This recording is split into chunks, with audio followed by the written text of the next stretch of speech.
You know who we repudiated. I don't need to mention names here. But the return is questionable, folks. And that's why my heart was burdened to have William Federer come here.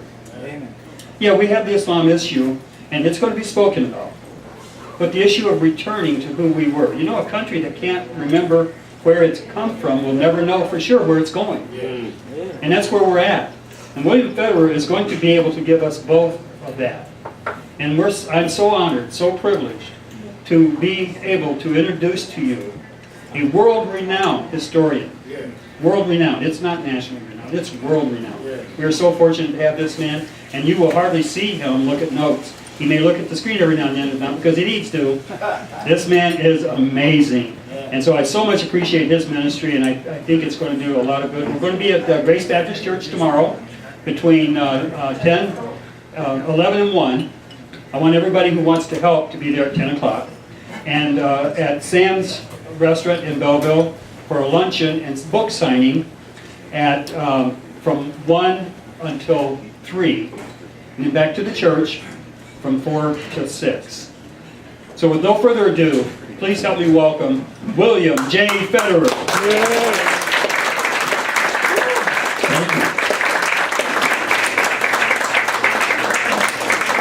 Well, it is an honor to be here. And now, do I use the handheld or the recorder or both? Testing 1, 2, 3. No. Okay.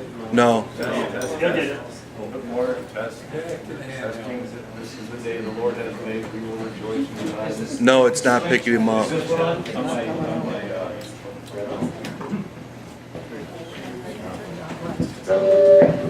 down, turn it down. Please turn it down. All right.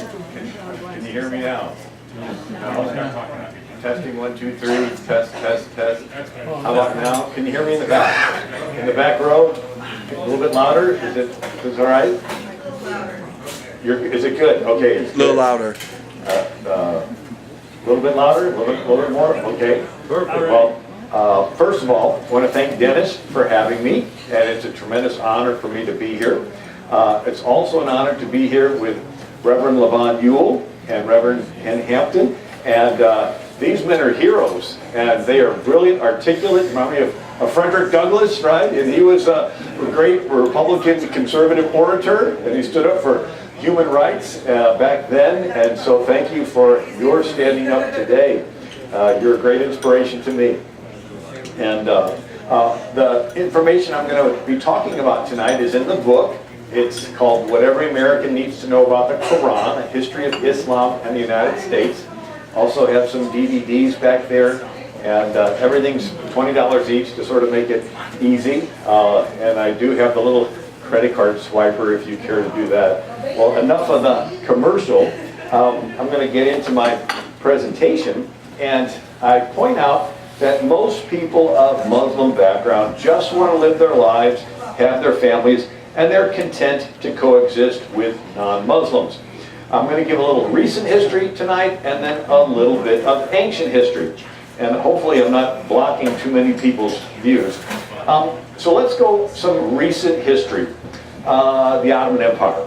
Now what's that? Well, it's today, what is today Turkey. Would it be better to use that, Mike? Yeah. A little bit? Okay. So it used to be the Byzantine Christian Empire. And today it's called Turkey. And let me switch this one off.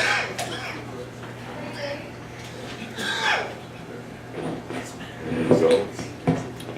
All right. That's better. This better. Okay. So this is the Byzantine Empire at its height, and it's all in North Africa, Morocco, Algiers, Tunisia, Libya, all of Egypt in the Middle East, Arabia, into Persia, Turkey, and into Eastern Europe. And this existed from the 1300s all the way up until the end of World War I. It had went through 3 stages. Every empire goes through 3 stages: an expanding phase, a maintaining phase, and a collapsing phase. Sort of like a plant, right? It starts growing, and then it bears fruit, and then it dies. And so 1683 was the height of the Ottoman Empire, and it was stopped at the Battle of Vienna. Guess what date? September 11, 1683. And so the Ottoman Empire began to shrink and lose more battles. And then toward the end of the 1800s, it was being sort of claimed by France and England. And then in the early 1900s, the Ottoman Empire is just diminishing. So you can see that France has Algiers, Morocco, and then Egypt is controlled by Britain, and Britain controls Sudan and Oman, and a little bit over there, and then Russia is coming into what is Persian. So now this Ottoman Empire is just basically the Middle East, and right before World War I, the Ottoman Empire, again, that's Britain controlled, this is Russia controlled, and so forth. The Ottoman Empire was called the sick man of Europe. And during this collapsing phase is when Greece breaks away, Albania breaks away. And if I'm not mistaken, the owner of this restaurant is Albanian. Skanderberg was the Albanian king that helped defeat the Muslims. And he was one of the great leaders to help hold back and rescue Europe, Skanderbeg. There's a big statue of him there in Albania. Anyway, and so the Ottoman Empire begins to have Greece break away. And all Wallachia, Moldova, Bulgaria, Albania, Romania, they're all breaking away from this Ottoman Empire. And the little country of Armenia wants to break away too. And the Muslim Sultan, Abdul Hamid II, said, no, I'm tired of you countries breaking away. And so he killed 100,000 Armenian Christians in 1896. Anyway, so here is the sick man of Europe, the Ottoman Emperor, and here, you know, there he is, Abdul Hamid. He had 13 wives and 3 concubines, and anyway, so he decides to to massacre these Armenian Kurdish minorities, because he doesn't want them breaking away. He wants to sort of stem the leak, stop the Ottoman Empire from falling apart. Had it followed its course, the Ottoman Empire would have collapsed. But then something happens. Oil is discovered in the Middle East. Now, 1800s, oil came from where? Whale oil blubber, right? And they were chasing these whales to extinction with whaling ships going all around the world. And they were within 20 years of extinction until the whale was saved by oil being discovered in Pennsylvania. And then oil being discovered in Oklahoma. But then oil was discovered in Baghdad. And so Europe was now coming online with the Industrial Revolution and with railroads and steamboats, and the Europeans want oil. And so there is Kaiser Wilhelm of Germany, and he builds a railroad to ship oil, right? It goes across Eastern Europe, across Turkey, over to Baghdad. Now, why is this significant? Because the Ottoman Empire that had been collapsing now is pulled into European politics. And there's that railroad, right, all the way over there. And so the Baghdad Railway. And so suddenly half of World War I was fought in the Middle East. Did you know that? And the trench warfare that took place in France with the poison gas. Guess who used poison gas over in the Middle East? The British. They were using poison gas on the people over there. Anyway, when Germany loses, its ally, the Ottoman Empire, loses. And just like Germany have a bunch of land divvied up and France took part of it and so forth, well, guess what? The Ottoman Empire was divvied up. And so after World War I, they took out a big map and began to divide it up.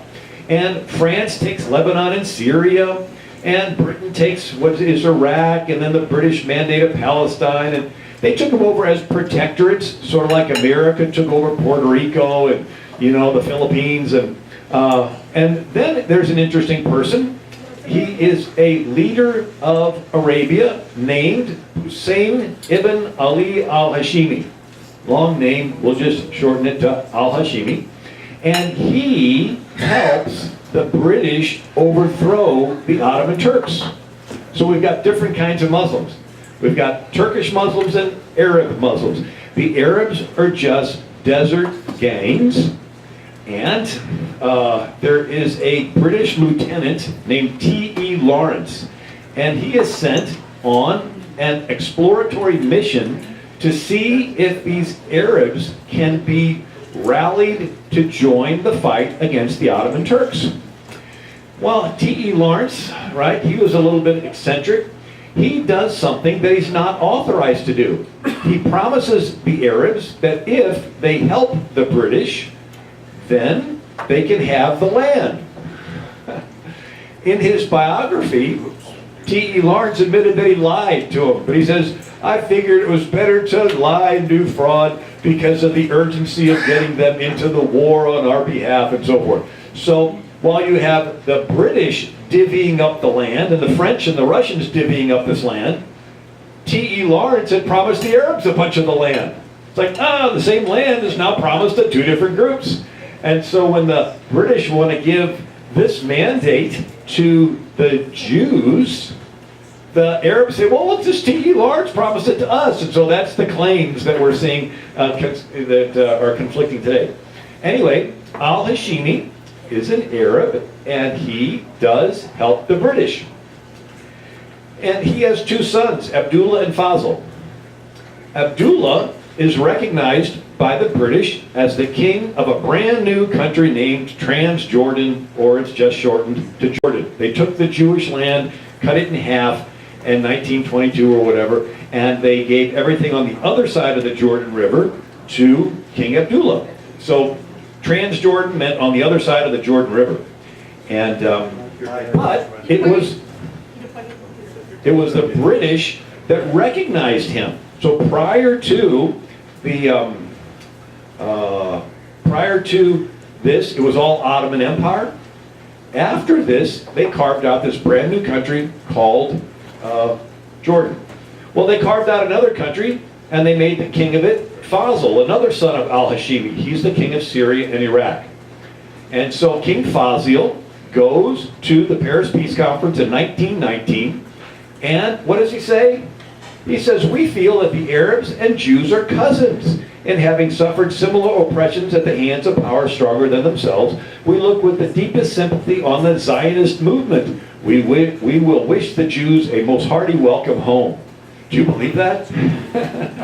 And then Abdullah is friends with Winston Churchill, right? It was basically Winston Churchill that chose Abdullah to be the king of Jordan. And so, as a consequence, these leaders sort of wanted to be friends with Britain, right? Their land was a bunch of desert, and they had camels, and the West has airplanes, telephones, and television, everything else. And then King Abdullah of Jordan, right, that's him, he meets with Ataturk. Who is Ataturk? Well, Turkey. Remember that King Abdul Hamid II that butchered everybody? And so they chase Abdul Hamid out. He goes to France because the Turks had made a treaty with France. Then there's the Young Turks. 3 Turkish generals want to restore the Ottoman Empire, and were the ones who killed 1.5 million Armenians. And that ended in 1922. So in 1923, Ataturk takes over as leader of Turkey. And what does he want to do? He wants to be friends with the West, right? France and England, and they were the Allied powers, and so he tries to secularize the government in Turkey. And he outlaws the fez, the red hat, he outlaws the burqas, he outlaws the beards, he outlaws the Arabic language. And he wants to have a secular government in Turkey. He says he is a weak ruler who needs religion to uphold his government. Even before accepting the religion of the Arabs, the Turks were a great nation. He says Mohammedanism was based on Arab nationalism above all nationalities. He says the purpose of the religion founded by Muhammad over all other nations was to drag them into including Arab national politics. It might have suited tribes in the desert. It is no good for a modern progressive state. Isn't that amazing? That back between 1923 and 1938, you had a leader of Turkey. Matter of fact, he put the military in charge of making sure the government would never get fundamentalist Muslim again. He sort of left a little loophole for a military coup, if needed, right? it works until the current guy got elected, Erdogan, and he arrests all the military leaders that were supposed to keep him in check, and just last month had a vote in Turkey to make himself a dictator. Well, now let's look at Iran, right? Today we have the Shah of Iran, and they want to have missiles, and they hate America, and so forth. Well, guess what? The Shah of Iran loved America. And he did the same thing. He taught English in his country. They would send their kids to Western schools. I met the Shah's son. He loved America. I went to school in Texas, and one of my classmates was from Iran. He had an American flag on his dorm room wall. I hate to say, in the 1970s, when I went to college, I didn't have an American flag on my dorm room wall. And so the Shah meets with Harry S. Truman. The Shah is friends with John F. Kennedy. The Shah and his wife are having dinner with John F. Kennedy and Jacqueline. And so we see that the Muslim world, from Fazil welcoming the Jews back, and King Abdullah of Jordan meeting with Winston Churchill, and Ataturk in Turkey, and now the Shah of Iran, it's all moving in a westerly direction. And there's the Shah, and then there's Herbert Hoover meeting with King Fuad of Egypt. He changed it from Sultan to King, right? Because he wanted to have a Western title to his name. And then after Fuad is out, there's a new leader of Egypt named Nasser. And it looks like an American family. Look at the hairstyles, right? It always looks like, 1960s and so forth. And this is Cairo, Egypt in the 1970s. It looks like Southern California, right? The Beach Boys, and the Riviera. And so even it's all moving in a westerly direction. And there's Iran, 1970s, dancing, and this looks like the 1970s. This is Iran. Could be Berkeley, And what happened? How did it go from Iran in the 1970s to what we have today? What happened? How come it changed? And, remember al-Hashimi? Well, he loses control of Arabia to the Saud family. Who were they? They were a desert wandering tribe that teamed up with the Wahhabi. The Wahhabi is a violent version of Islam that would do the chopping off of arms and legs and the polygamy and all the rest. And so the Saud teamed up with them, but still they were just a desert group until 1924. They pushed al-Hashimi out of Mecca. And now the Sauds controlled Mecca. Why is that a big deal? Well, one of the 5 pillars of Islam, that they teach in our public schools now. Yeah. One of the 5 pillars of Islam is once in your life, you take a pilgrimage to Mecca. Well, whoever controls Mecca, they get to choose the speakers, so to speak. And so once the Sauds get in control with their Wahhabi version of Islam, Muslims from around the world that are going on pilgrimage are getting infected with this Wahhabi, very violent version of Islam. And so not only were they spreading fundamental Islam, the second big change was when oil was discovered in Saudi Arabia in 1938 by Standard Oil Company.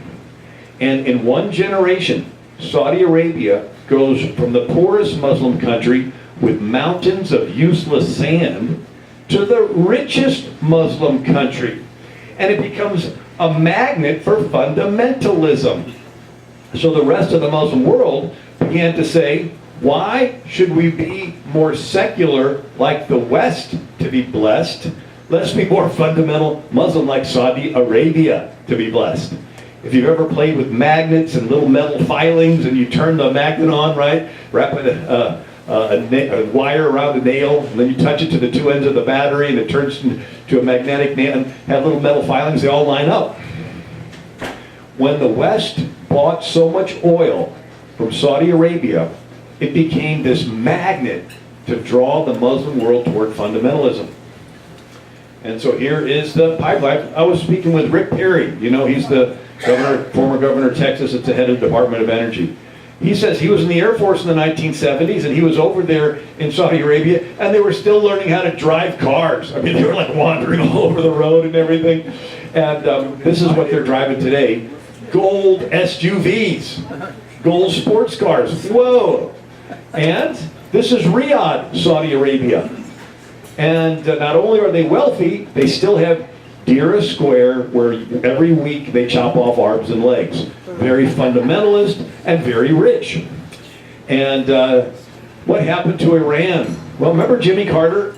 He pulls the rug out from underneath the Shah.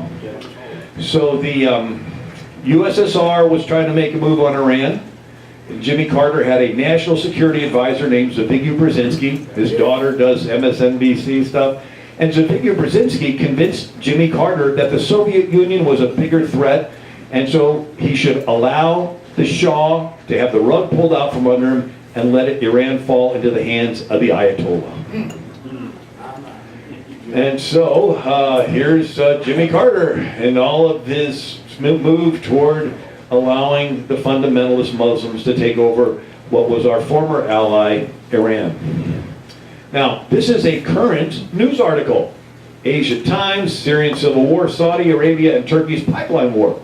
There's a Qatar-Turkey gas pipeline through Syria's Aleppo. So this is a recent article. Writing in Armed Forces Journal, Major Rob Taylor joined numerous other pundits in observing that the Syrian civil war is actually a pipeline war over control of energy supply, with Saudi Arabia, Qatar, and Turkey needing to remove Assad so they can control Syria and run their own pipeline through Turkey. So we're seeing how it was oil discovered in Baghdad that pulled the Middle East into European politics, and after World War I it got all divvied up. And now with oil discovered in Saudi Arabia, they are now the big player. They're buying Western politicians. There's, pictures of the Bush family with the Sauds, and there's pictures of Hillary Clinton with the Sauds, right? And they feel like whoever they give money to, they own. And so Saudi Arabia wants to build a pipeline across Saudi Arabia, across Syria, into Turkey to supply oil and gas to Europe. The problem is, Russia's #1 export is oil and gas to Europe. So if this pipeline goes through, Russia is bankrupt. And so Russia doesn't want to let the pipeline go through, right? They're in favor of a pipeline that goes from Iran, who's their ally, across Syria and then to the Mediterranean. But that's not happening. And so we're seeing this pipeline war over there. Under our previous administration, they had sided with the Sauds, and they supposedly had sent agitators in there to try to unseat Assad.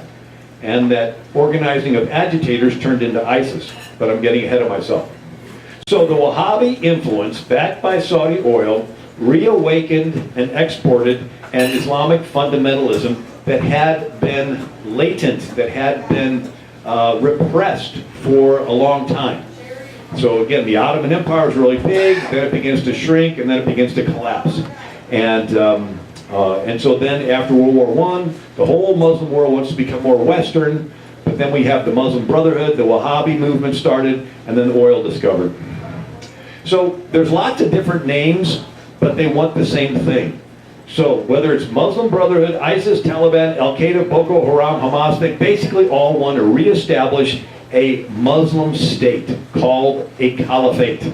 So the supreme leader after Muhammad died is the caliph. The area he controls is the caliphate. And so they want this Islamic state. I mentioned Turkey. Turkey, remember, from Ataturk, had a secular government until Erdogan got in. And this is an interesting quote. Democracy is like a train, said Mr. Erdogan once. You get off once you have reached your destination. So he gets democratically elected, but then begins to move toward, here's the Economist magazine with a headline, Turkey slide into dictatorship. Now, the reawakening of Islamic fundamentalism. That is something that is a concern to people all around the world. And so it's worth defining that. Now, again, I reiterate, the majority of Muslims are nonviolent. They just want to live their lives and have their family. And, but a very small minority have reawakened to fundamentalist Muslim views, and they are the ones that commit terrorist attacks, like Boston bombings and Ohio State knifings and beheadings in Oklahoma and Fort Hood shooters San Bernardino shooters, Orlando killers. Here's a mall killer in Burlington, Washington. Istanbul airport bombing, Paris attacks. This is Nigeria. The Boko Haram Muslims come in and surround Christian villages and kill them and burn them all. And this is Kenya, the mall killings. Acid attacks. This is an LA Times Oscar-winning documentary, Saving Face, puts the plight on more than 150 acid attacks every year in Pakistan. They throw acid in a woman's face if she's not wearing the burqa. Well, guess what? Last year, there were 400 acid attacks in London. And so we see this is beginning to move. Now, a lot of it, they say, are shunned marriage proposals. So if the Muslim man proposes to a woman and she says no, he is offended. And if you're not going to marry him, you're not going to marry anybody. And so there's the acid. And then female genital mutilation. This is demonic by anybody's definition. Who could even conceive this? Holding a little girl down and mutilating her. And so this is just recent articles from Attorney General Jeff Sessions arresting these doctors that do this. And so here's pictures of Christian churches that have existed from the time of the apostles, and they're being systematically destroyed, besides the ones being closed down. The report was last year that some 500 churches in London were closed, and around 400 some odd mosques were opened up. And Iraq's oldest monastery destroyed. And so these are Coptic Egyptian Christians being killed in their churches. Remember just a couple months ago? And one of Obama's former staff people, was it Elleberry or something? No, go ahead. Said that what goes around comes around, and so it's okay for these Coptic Christians to be killed. And the grave of Jonah, it existed from 700 BC up until a few years ago when the ISIS Muslims destroyed it. And now politicians assure us that these terrorists do not represent true Islam. Yet, in many cases, these terrorists are yelling Allahu Akbar while they're doing their terrorist attacks, and they claim that they do represent true Islam. Right? So who can tell us what true Islam is? Now, I want to reiterate, the majority of Muslims just want to live their lives, and to be quite honest, they're content to living in governments like Ataturk's government. They're content with a government that's secular and it allows each individual person to have their freedom of conscience and believe what they want. But there is a minority that have been reawakened to fundamentalism, and so we need to identify this to figure out what is motivating this minority. Well, there's who can tell us what true Islam is? One person, Muhammad. So, in fact, Muhammad was the best Muslim that ever lived. His life is called the Sunnah, which means the way or the example. And so his life went through 3 stages. He was a religious leader, a political leader, and a military leader. And so why do we study this? It's because the fundamentalist ones who want to copy him religiously, politically, and militarily. So this is the world 20 years before Muhammad was born. It's the Byzantine Christian Empire. And so we see all of North Africa used to be Christian, Middle East, Turkey, and into Eastern Europe. So 20 years before Muhammad was born. But this Byzantine Empire is being attacked by Persia and the Sassanid pagan Persian Empire. Now this is 610 AD, Muhammad's 40 years old. And so the Byzantine and the Persians beat each other up and leave a power vacuum. It is into this power vacuum that comes Muhammad and his original followers. So Muhammad's father died before he was born. His mother died when he was 6 years old. His grandfather and guardian died when he was 8 years old. So he was orphaned and taken in by an uncle, Abu Talib, who was a merchant. And so Muhammad would travel with his uncle to different cities and hear about the different religions. In Arabia, there were 360 different pagan religions. They were mostly Canaanite fertility gods associated with the sun and the moon, Baal, Ashtaroth, right? And so the most popular god in each town was the Allah for that town. The word Allah meant the God. And so each town, well, Mecca was a big city. The Allah for Mecca was Hubal, the moon god. And their calendar began with the first sight of the crescent moon. Anyway, I'll get into a little bit more, but the Persians were Zoroastrian. There were some Jewish communities, Christian communities. In 595 AD, Muhammad is 25 years old. He marries a wealthy widow named Khadijah, and now he does not have to work. And he goes out to caves and prays, which is what the Christian desert fathers did.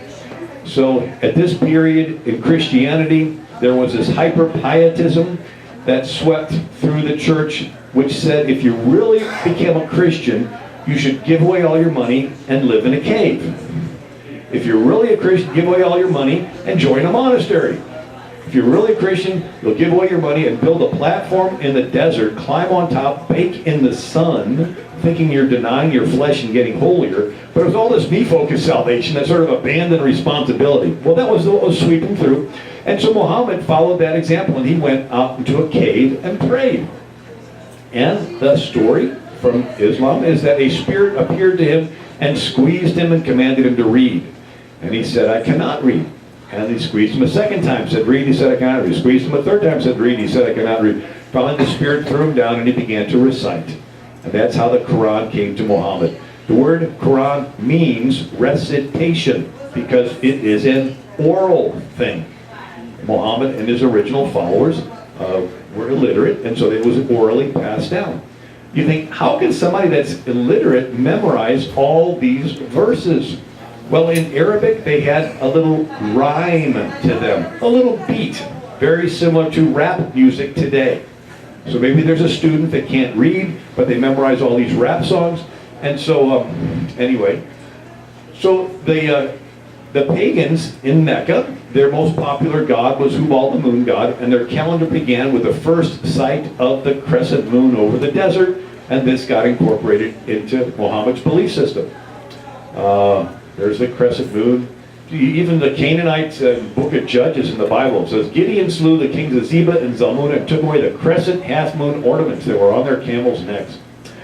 And so they had this rock they thought had fallen from the moon. It's a glass impact rock where a meteor hit the hot desert sands, and the pagans would kiss it and walk around it and bow to it. Muhammad kissed this rock, and it got incorporated into his belief system. That rock was in this square building called the Kaaba, which housed 360 other different pagan gods. I mentioned the Persians were Zoroastrian, and the Zoroastrians believed that paradise was filled full of virgins that would fulfill all the guy's desires. Muhammad heard this, and it got incorporated into his belief system. The Zoroastrians also believed in jinns or genies. These were spirits that followed people around. Matter of fact, the word genius was not somebody with a high IQ. It was somebody that had a genie that told them all the answers. So the next time somebody says you're a genius, you can say, no, I just have a high IQ. Anyway. Now, I mentioned Muhammad could not read. That was not uncommon. Even in 2011, the UN Development Program reported that 30 to 40% of people in Egypt today cannot read. So the Jews and Christians were the exception. They could read. And so they were called people of the book. And so, anyway, here's Thomas Carlyle wrote on the Quran in 1840. He says, Arabs see more method in it than we. Much of it is rhythmic, a kind of wild chanting, right? So it's like that rap music. So Muhammad was never able to read the Old Testament, but he heard their oral stories called Talmud and Mishnah, and some of those stories got incorporated into his belief system. And then there's the Christian faith. And even Encyclopedia Britannica stated of Muhammad, the gospel was known to him chiefly through apocryphal and heretical sources. So Muhammad thought the Trinity was the Father, Mary, and Jesus. Nobody explained to him the Holy Spirit.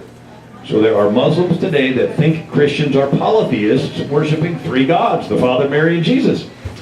Well, apocryphal. What are apocryphal works? Those are books that are not inspired, so they're not in the Bible. One apocryphal book was the Infancy Gospel of Thomas, written several centuries after Jesus by someone who knew nothing of Jewish life. And it's filled full of so many errors and inconsistencies that no Bible scholar takes it serious. Yet it was floating around the desert, and Muhammad heard it. And so some of those stories got incorporated into Islamic belief. And so the Infancy Gospel says that Jesus spoke from the cradle, made clay birds and clapped, and they flew away, and raised a playmate from the dead. Guess what stories Muhammad heard? And now they're in the Quran and in Islam that Jesus spoke from the cradle, made clay birds and clapped, and they flew away, and raised a playmate from the dead. There's no other place in ancient literature that these stories appear other than this Infancy Gospel that no one takes serious. But now it's in the Quran taken as fact.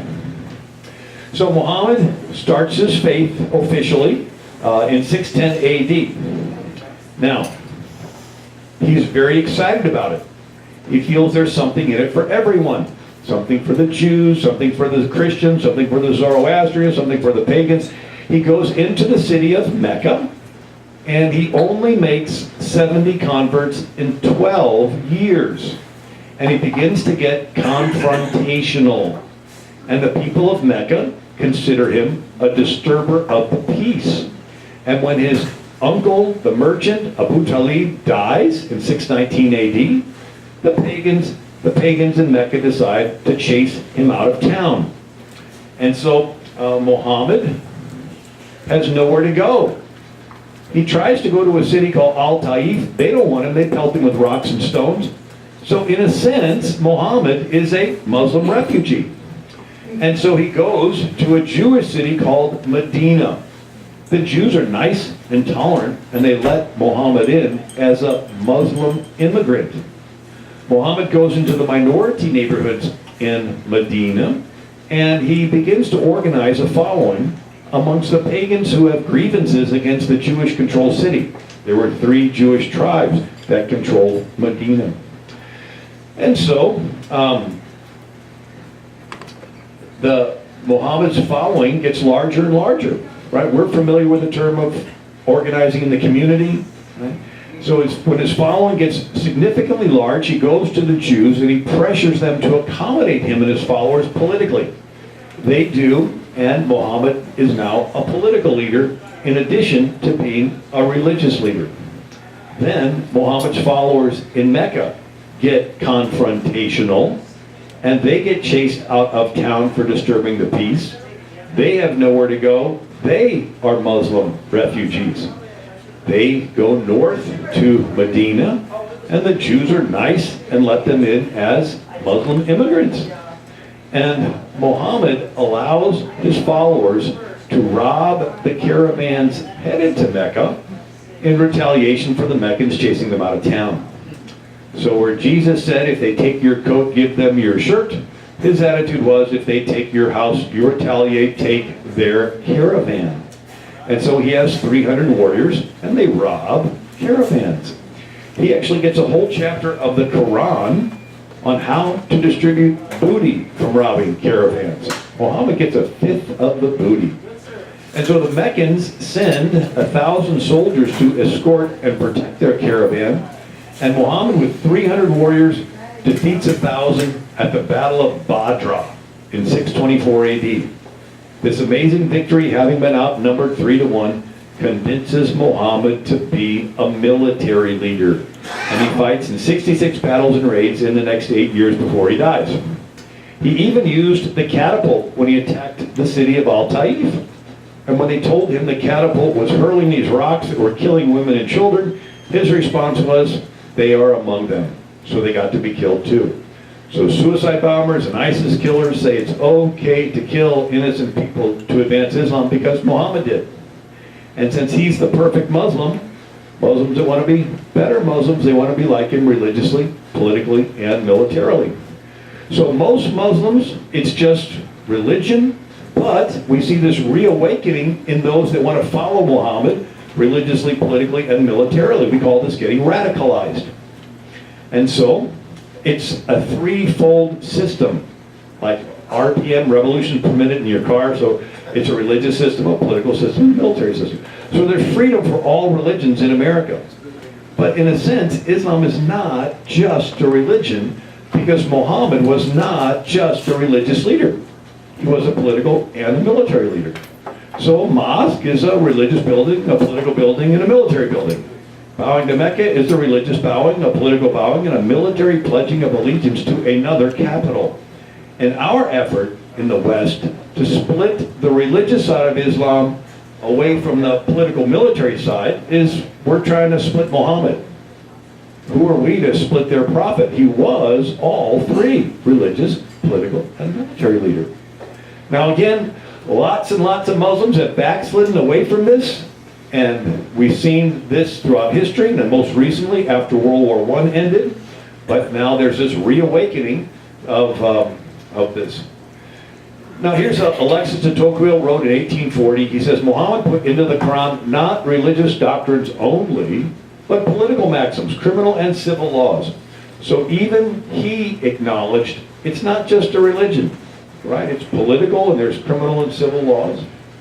Now there are two sets of verses in the Quran based on the two cities Muhammad lived in. In Mecca, he was a religious leader, and so those verses are relatively more peaceful. In Medina, he becomes a political and a military leader, and those verses correspondingly are more political and military. And the later verses supersede the earlier verses. By way of comparison, in the Bible, there is an Old Testament and a New Testament. Old Testament has some violence in it, Moses and Joshua wiping out tribes. New Testament, Jesus and the apostles never killed anyone. And so what do Christians say, right? WWJD, what would Jesus do? The later, more peaceful example is the one that we strive to imitate. It's the same way in Islam, only in reverse. Their peaceful verses came first when Muhammad was a religious leader in Mecca. They are called weak verses, and they are superseded by the later verses that come in Medina. They are called strong verses, right? So Muslim scholars lay out Muhammad's life in a timeline. And so if he gets a revelation at one spot and then later gets another revelation on that same subject, the later one supersedes and erases the earlier one. And then if he gets another one, it erases that one, and so forth. You understand? So for example, divorce was wrong in Islam. And then Muhammad visits his adopted son, Zaid, and sees his pretty wife, Zanadab, and he desires her. And so Zaid has to divorce Zanadab so Muhammad could marry her. And so after that, it became okay. And so another was Muhammad had lots of different wives, and he had a special night with each one. And then he has a brand new wife named Mary, a Coptic Egyptian Christian that he had captured. And he's with her on a night that was to be with a different wife. Well, the other wife's upset, and she gets all of the other wives to boycott him. And now he's having some trouble at home. And so he gets a verse from Allah, which says, O consorts of the Prophet, if any of you act unseemingly toward the Prophet, it will be double punishment for her. And this is easy for Allah to do. So after this, the wives say, okay, we have to let him do what he wants there. And so he would get these revelations, and so it would adjust, and the later ones would supersede the earlier ones. Well, in 627 AD, by this time, the Meccans are hurting because their caravans are being robbed. And so they send a coalition force of 10,000 soldiers to Medina. And it turns out Muhammad is a brilliant military leader.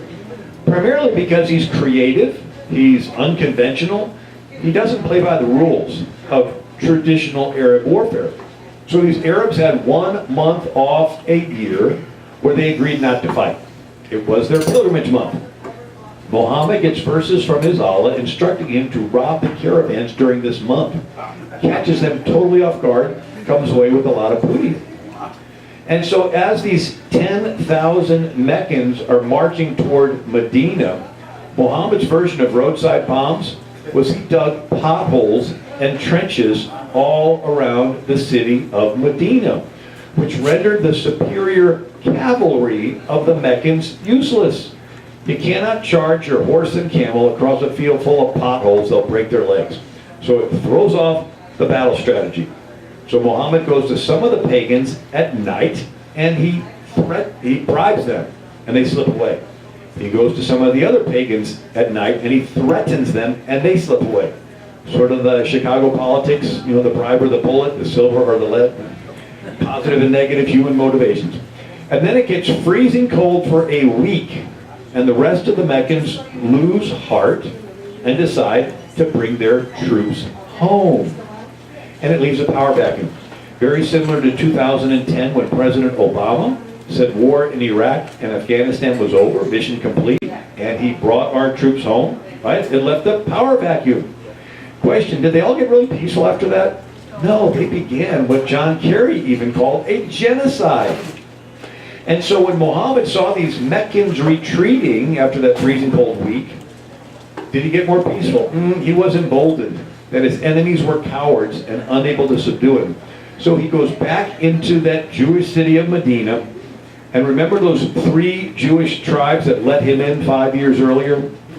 He gets offended at one of the tribes, confiscates their property, and chases them out of town. And the other 2 tribes keep their heads low, thinking, well, maybe he won't notice us, right? Then he gets offended at what somebody in the 2nd Jewish tribe does. He whips his followers into a frenzy. They attack that 2nd Jewish neighborhood, confiscate their property, chase them out of town. This set a precedent in Islam called hudna. H-U-D-N-A, hudna. It means when you're weak, you make treaties until you get strong enough to disregard them. So here we are twisting Israel's arm to make a treaty with the Palestinians, when the Palestinian concept of a treaty is just to ceasefire, to restock missiles and dig more tunnels. Here we are having a treaty with Iran, when the Iranian concept of a treaty is just to put your enemy off so you can finish your nuclear missile program. Well, anyway, that 3rd Jewish tribe in Medina, Muhammad bottles them in their neighborhood for 25 days. When they finally surrender, he brings them into the market and he chops off their heads. 600 or 700 of them get their heads chopped off. And then he sells the women and children into slavery. He did keep one of the Jewish wives for himself, Rehana.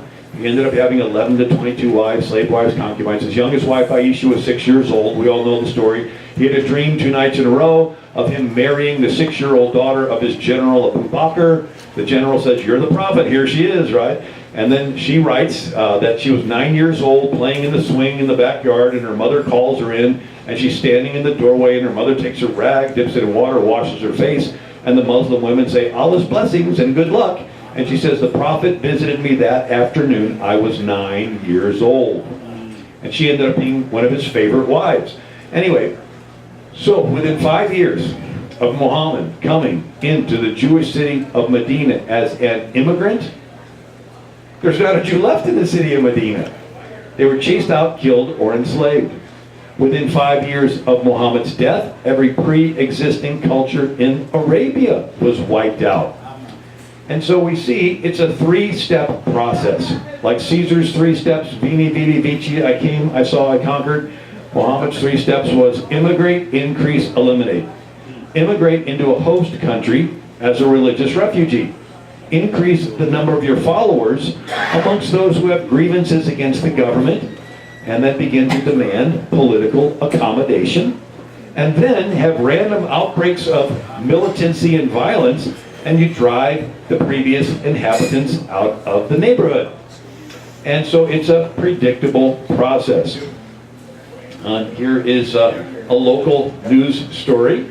The Hamtramck, Michigan, members of the first U.S. majority Muslim city council warned, today we show the Polish.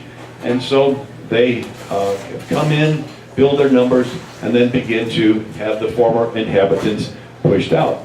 And now there is a 1,400-year track record to see this happen. I've been to different communities where they will have a wife in a number of different houses. They'll have multiple wives, and the wives will go down to the welfare office and say the husband's not around, and they get the checks. And then they visit the wives, and the more children they have, the larger the checks get. And so, anyway, it's a process. So there's a 1,400-year track record, and it can be broken into 3 springs. An Arab Persian spring from 622 to 1071, a Turkish spring from 1071 to 1923, and then an Arab spring that begins in 1928, picks up with the Muslim Brotherhood. Remember, I talked all about that already. And so, let's go through this quickly. Is this making sense? Am I keeping your attention okay? Let me grab a little sip of tea here.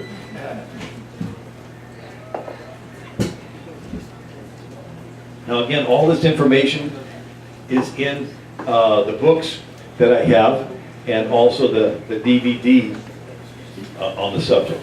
And I'll try not to stand in anybody's way again. One of the tactics is called psychological projection. Sigmund Freud came up with this, where a rude person tends to project their rudeness onto other people, right? And seem to say, oh, everybody else is rude. Well, if they're the ones that's rude. So it's called blame shifting, where the attacker blames the victim. Karl Marx even called it accuse others of what you do. And so this is where they'll come into a very tolerant community and then begin to accuse their host of being intolerant. It's like, okay, I don't even think you'd be here if you weren't tolerant, and yet you have the, audacity to accuse us of being intolerant. But this is a tactic, and that's what Democrats do. it's a very effective strategy, right? Go ahead. Just to interrupt for just a little bit, folks, if you have to leave, Pastor Ewell had to leave. He gets up at 5 o'clock in the morning, God bless his heart, he has a ministry with Josh's Trail. So, and if you have to leave, please remember to get by over to books and try somewhere else. Yeah, you want to put the books? Yeah, because I can't see if I've interrupted my presentation. No, the books are back there. Well, in this one. Yeah, we'll put this somewhere else. And we'll put the donation box over here. Please find some money in that pocket of yours to support this ministry. If you have to leave early, and hang around with me. Thank you. And it'd be great to have a little table in the books over here so people could see going in and out if somebody wanted to move those. And again, they're just $20, and if somebody wants to volunteer to collect the money, We're doing that. you're doing that. Oh, thank you very much. I appreciate it. So Muhammad dies, and he's followed by the caliphs. So the first caliph was Abu Bakr, and he was the father of the 6-year-old. And so they began to have this lightning expansion. And they would not have been successful without, did you want to? Yeah, I think what we're going to do, folks, I'm just going to walk around a couple of times. If you've got some extra loose change, money, stick it in here, and then maybe we won't interrupt it so much. And then it'll be here on the way out. So. Thank you, you're very kind. I appreciate that. And 100% of this goes to Willow Federer. We don't keep it down. God bless you. So there's a military invention called the stirrup, invented in Mongolia, where they had little short horses and they tie a rope around the horse, leave 2 loops hanging for their big toes because they would ride barefoot. It would help them keep balance. This invention makes its way to China in the 5th century, and then it makes its way across the Gobi Desert, the China Silk Road, to Persia. And the Persians in the 6th century make it out of metal with leather straps. And this transformed the horse from a transportation vehicle where you had to keep your balance to now a weapon where you had complete control in the saddle, and they would hold the reins of the horse in one hand, and in the other hand they would have a scimitar sword made of Damascus steel. New technology at the time where it was as light as a razor blade, yet flexible. Now the Europeans are using heavy metal swords that take 2 hands, and they're fighting on foot. Muslims are on Arabian horses with stirrups, scimitar swords. At a full gallop, they literally could slice someone in half. And so here is the U.S. Supreme Court chamber in Washington, D.C. And it has a marble frieze relief sculpture around the ceiling of lawgivers throughout history. It does have Moses and his 10 Hebrew commandments, but it also has Muhammad with his Arabic Quran and his scimitar sword. And this is Muhammad's sword, still exists in the Topkapi Palace in Istanbul, Turkey. If you've ever been to Istanbul, it's up on the hill where the Hagia Sophia is, right? That church built in 537 by Justinian that was turned into a mosque. Right next to that is the Topkapi Palace, where all the sultans had their harems and so forth, and they have one with these different swords. And so we see this lightning expansion of Islam. One of Muhammad's generals was Khalid ibn al-Walid. He was nicknamed the Drawn Sword of Allah because he was undefeated in over 100 battles. And we see they conquer Syria. Caliph Umar conquers Syria beginning around 638 AD. Muhammad dies in 632 AD. And so Syria was completely Christian, evangelized by the Apostle Paul. Matter of fact, the name Christian was first used in Syria and in Antioch, Syria. And there's more ancient Christian writing in the Syrian language of Syriac than any other language other than Greek and Latin. You want to go to seminary and study ancient Christian stuff, you're going to read it in Greek, Latin, and Syriac. And these Syrian Christians evangelized east into India, Mongolia, even China. During the 6th century, the Tang dynasty had a thriving Syrian Christian community. But it was largely wiped out of Central Asia by a Muslim leader named Tamerlane. And then the Muslims conquer Yemen, which used to be a Jewish kingdom. They conquered Jerusalem, which had been a Byzantine Christian city since Constantine. Remember his mother, St. Helena, came and built all these cathedrals in Jerusalem? And then the Muslims conquered Egypt. Egypt used to be completely Christian, evangelized by Mark, that wrote the Gospel. Matthew, Mark, Luke, and John. And there used to be 250 Catholic dioceses along North Africa in the 7th century. Morocco, Algiers, Tunisia, Libya, right? St. Augustine of Hippo was from Carthage. Today that's Tunisia.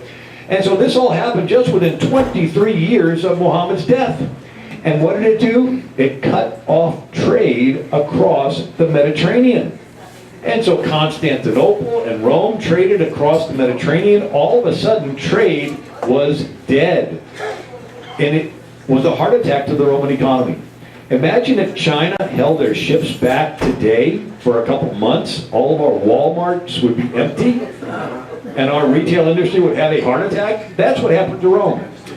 Well, the Muslims conquered Egypt, and there was the library at Alexandria, the oldest library in the world. And it was the center for ancient learning all across the world. People would go to the library at Alexandria.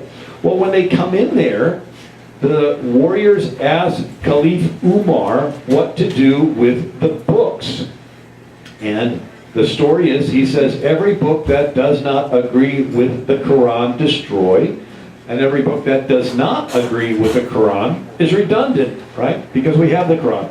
Anyway, it took 6 months to burn them all. And this is a recent article, Breitbart News. It says, ISIS militants also raided the Central Library of Mosul to destroy all non-Islamic books. These books promote infidelity, call for disobeying Allah, announced a militant to the residents, so they will be burned. So, they're doing the same thing today that they did back in 642 AD, right? And burning the books in the libraries. Another ISIS militants targeted the library at the University of Mosul to burn science and cultural textbooks in front of the students. Boston Globe, University of Mosul history professors, quote, conditions will not be named. They're wrecking collections in public libraries. Anyway, paper. Paper was made out of papyrus. It was a reed that grew along the Nile Delta. And when the trade was cut off, the papyrus was cut off, so there was a paper shortage in Europe. They began to write fewer books, and this was the beginning of the Dark Ages. So Islam is largely responsible for Europe entering the Dark Ages.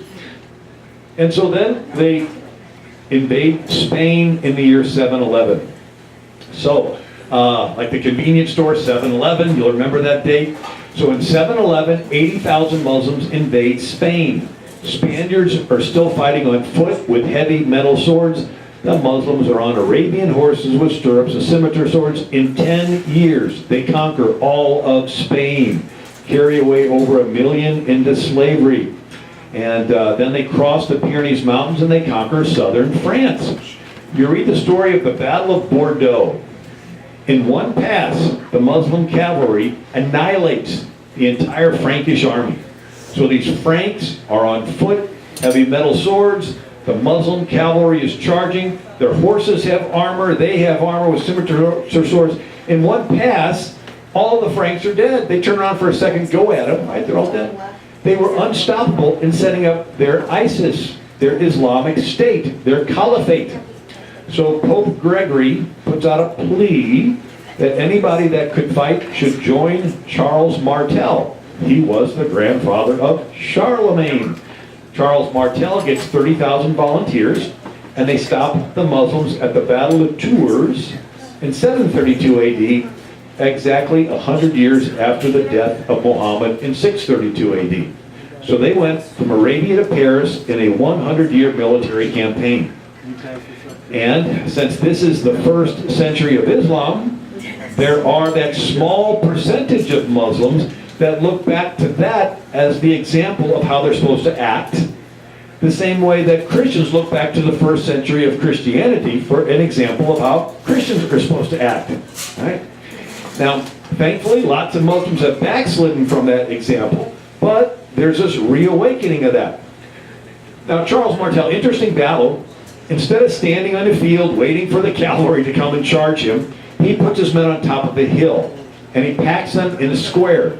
They're all on foot, and so from the Muslims were charging uphill from their vantage point. It just looked like a line. They were just going to charge right through, right? But they get stuck because it's 30,000 guys on foot packed really tight together.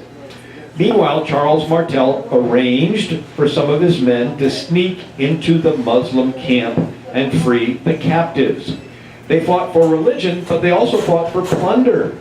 Right? You could come away, Muhammad said you can have 4 wives plus as many extra women as your right hand possesses. So you could come away with battle with some extra women. They were concubines and slave wives and so forth. Now the Sultan got 1/5 of the booty because that was Muhammad's portion. So many sultans had 1,000 wives. One sultan had 12,000 wives. And then you read the story of the politics of the harem, and the brand new pretty wife would be shunned by the older wives and all that stuff. Anyway, so had Charles Martel not stopped them at the Battle of Tours, you and I would be speaking Arabic right now. Because German, French, English, and Spanish would have never developed as languages. And Charles Martel had the largest army in Europe, 30,000 guys. Had he not stopped them, the Muslims would have been unopposed all the way to Poland and Russia. And so this was a very important battle. And Charles Martel then learns how to make a stirrup.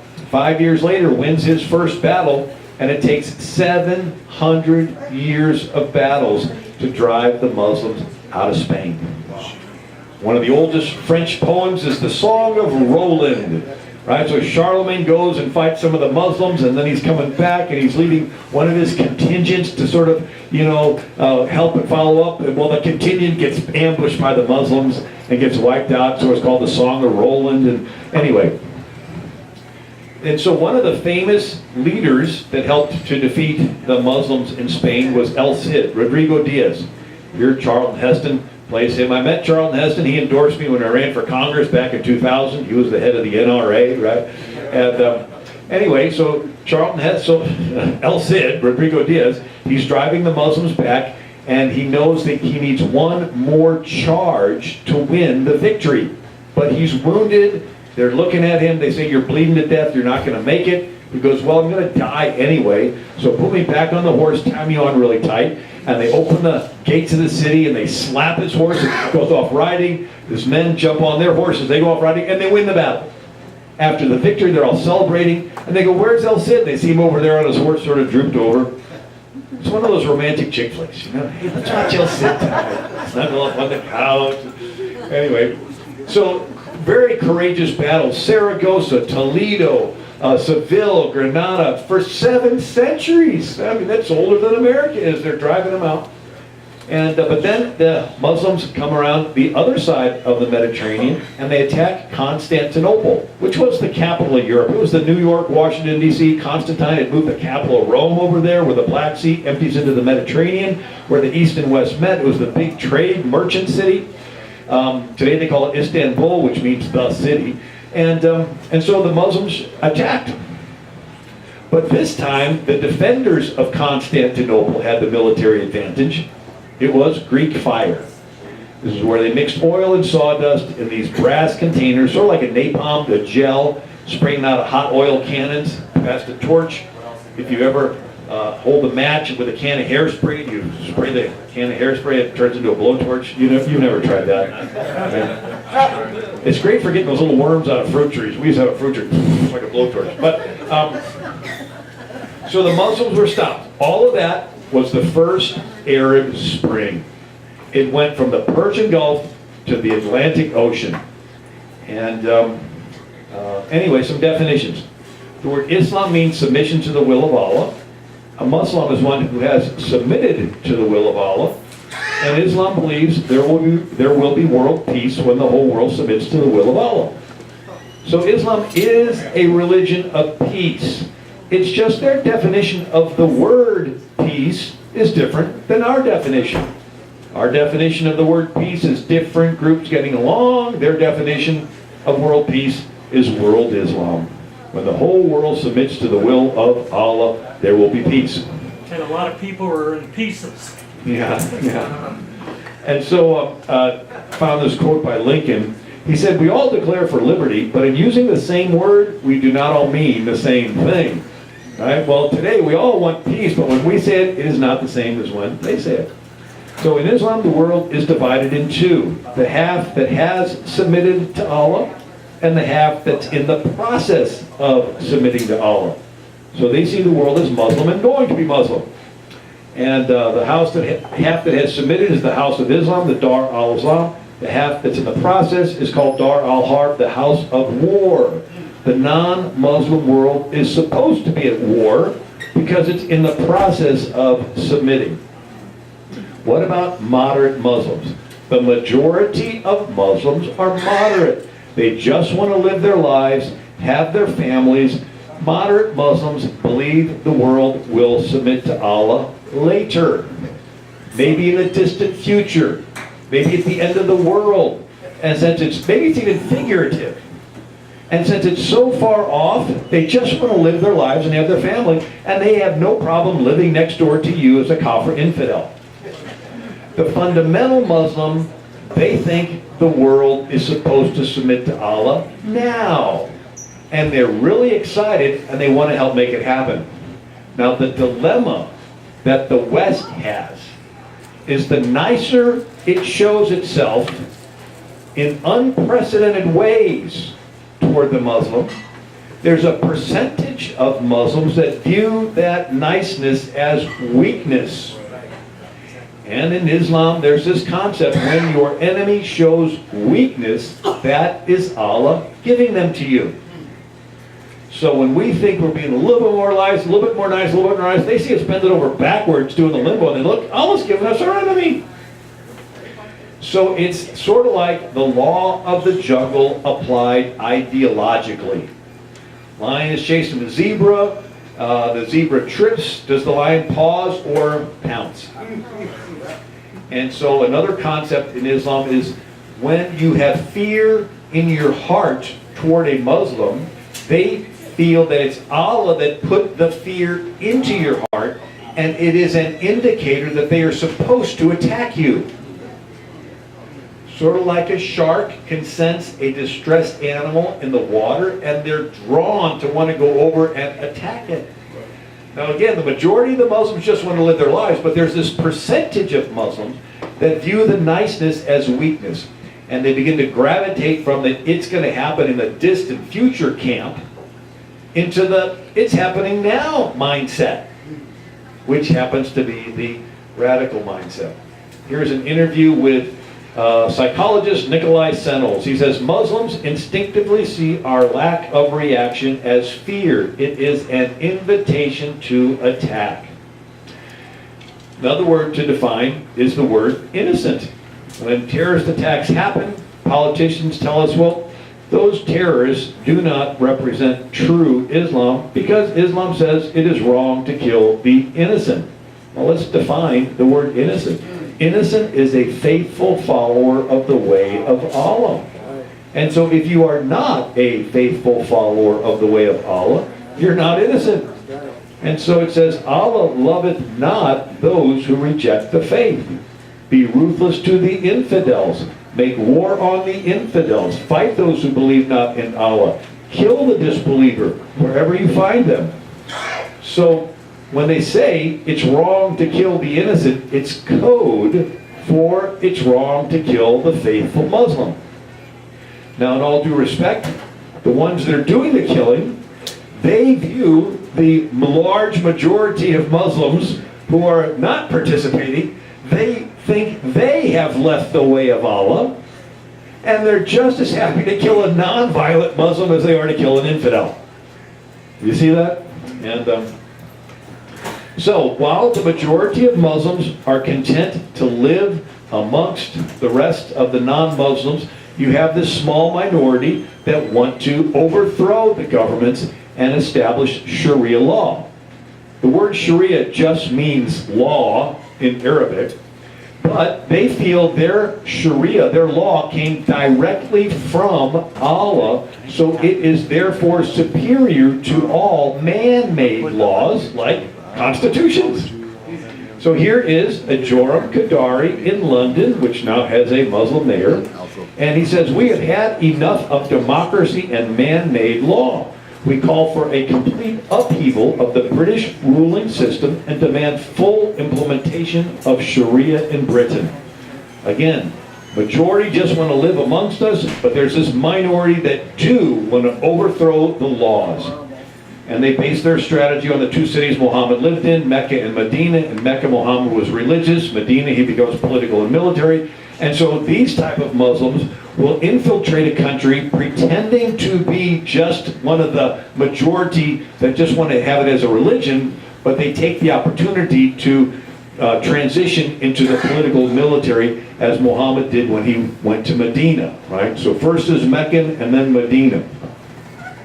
What's Sharia? It's trying to be like Muhammad, right? He's the best Muslim that ever lived. And so, just like Christians want to be like Jesus, Muslims want to be like Muhammad. Simple. Except, Christians do not believe they go to heaven by being like Jesus. They believe they go to heaven because Jesus died on the cross to pay for all their sins. And they're so happy that they're forgiven, they want to live like Jesus to show the rest of the world how much God loves them. Not so with Islam. They think their percentage of chances of going to paradise is dependent on how closely they can imitate Muhammad. And so what Muhammad permitted is permitted. It is called halal. What Muhammad did not permit is not permitted. It is called haram. So Muhammad liked cats. Cats are halal. They are permitted. Muhammad did not like dogs. Dogs are haram. They are not permitted. So Sharia law is a long list of halals and harams. What's permitted, what's not permitted. And you're not supposed to ask why. Why is this not permitted? No, you can't ask that. Why is this? Well, you can't ask that. You just obey. And it's the local imam that keeps the list. And so it's a long list. And they'll go to the imam and say, is this permitted? Yes, that's permitted. For example, in Islam, all a man has to do is say to his wife, I divorce you 3 times. She's out the door, she's divorced, she can't even go back in and get her clothes, never see her kids again. Just last month, the imams in Al-Azhar University in Egypt made the decision that it is now halal, now permitted. All you have to do is text your wife 3 times that she's divorced, and it's over, right? And so the imams, they keep adjusting what's permitted and what's not permitted. Now, Sharia law is derived from 3 main sources. The Quran, which is private revelations to Muhammad. It comes in these 2 cities, the Meccan peaceful verses, and the Medina political military verses. But most of Sharia law comes from the Hadith. These are 60,000 stories remembered about Muhammad from his wives and warriors. And they would say, I remember the Prophet did this, I remember the Prophet did that. All these I remembers are put down. That's called the Hadith. They're all hearsay. So it's Ibn so-and-so heard Abu so-and-so, heard Ali so-and-so say that he heard Muhammad say. Right? And so it was all oral, passed down for centuries. until they finally began to write them down. Then there's the Sirat, the biography of Muhammad, written 100 years after his death. And it puts his life in chronological order. If you're going to read anything first, I would recommend not the Quran or the Hadith, read the Sirat first. The Western mind likes an outline first, and then you fill in, right? Let's give us the skeleton, then you can put the meat on it type of thing. And so this gives you the time frame of his life. And now if you're going to read anything first, I'd recommend my book. And so, but then there's 1,400 years of rulings of Muslim scholars interpreting the Quran, the Hadith, and the Surah. It's very complicated. They say, oh, all you have to do to be a Muslim is say the Shahada, the conversion prayer 3 times. That's all it is. Really simple. No, it's really complicated. So Sharia law determines what you believe, what to eat, right? You can't eat pork and so forth. How to dress. Ladies, you struggle over what you're going to wear. Don't worry, it's all taken care of for you. When to pray. You don't just pray anytime you want. It's 5 specific times of the day, beginning at 4:30 in the morning. And what direction to pray. You can't just pray in any direction. It has to be toward Mecca. And what position your body's in when you pray. And you can't pray in the bathroom. That's one of the... How many wives to have? The correct way to beat a wife. So you can go online and you can watch these imams explaining. You're not supposed to lift your hand above your head when you strike your wife. Don't use a stick bigger than your thumb, rule of thumb. And you should not strike her on the face, just elsewhere on her body, right? You spank your children, you spank your wife. And in this way, Allah is showing honor to the woman. So I think I get it. Okay. And then, who must accompany a woman in public? Ladies, I'm sorry, you cannot leave the house anymore by yourself. You have to have a male relative with you. Now, a little grandson will count, but you're cooking, you need some sugar, you just can't leave the house by yourself. Because if you do, you could be accused of rape. And if you're raped, it's your fault for allowing yourself to be used as a tool of Satan to tempt the man. So you get whipped 100 times. And you can't be really close friends with non-Muslims. And you can't drink alcohol. And the men can have 4 wives, beat their wives, marry young girls as young as 6, Aisha. Anyway. And most women don't go to the mosque. It's the male thing to do. Why? Because Muhammad said, if a dog, a donkey, or a woman passes between you and Mecca when you're praying, your prayers are invalidated. They don't sing songs in Islam. They recite prayers. They chant prayers. You don't make up a song in your heart. You have to. And now slavery. So as the Muslims conquered, you kill people. Some surrender. What do you do with the ones that surrender? Well, you keep some of them, but what do you do with the rest? You sell them. And so they had slavery. And there were entire Catholic orders in Europe through the Middle Ages called the Trinitarians. The head of the order was called the ransomer. And they would collect alms and donations at church services and go under a white flag to North Africa to ransom your friend back. And they did it not just in Spain and so forth, but they dominated the Mediterranean. And so they would raid Sicily, Corsica, Sardinia, even Italy in 846 AD. This is 46 years after Charlemagne was crowned Holy Roman Emperor in Rome, in the Basilica of St. Peter's, right? Charlemagne was the grandson of Charles Martel. So anyway, so 846 AD, 11,000 Muslims invade Rome, Italy. And they trash the Basilica of St. Peter's, right? So today it's the Vatican. First it was the Circus Maximus, and Peter was crucified upside down there, and they buried him there. And then after 3 centuries, Constantine becomes a Christian, and so they build a big cathedral there called the Basilica of St. Peter's. Over the centuries, it was like tilting over, like 4 feet from top to bottom, so they finally took it down and built the Vatican there. Anyway, when it was still the Basilica, right, tilting over, that's 846 AD, Muslims invade, and they trash the graves of St. Peter and St. Paul.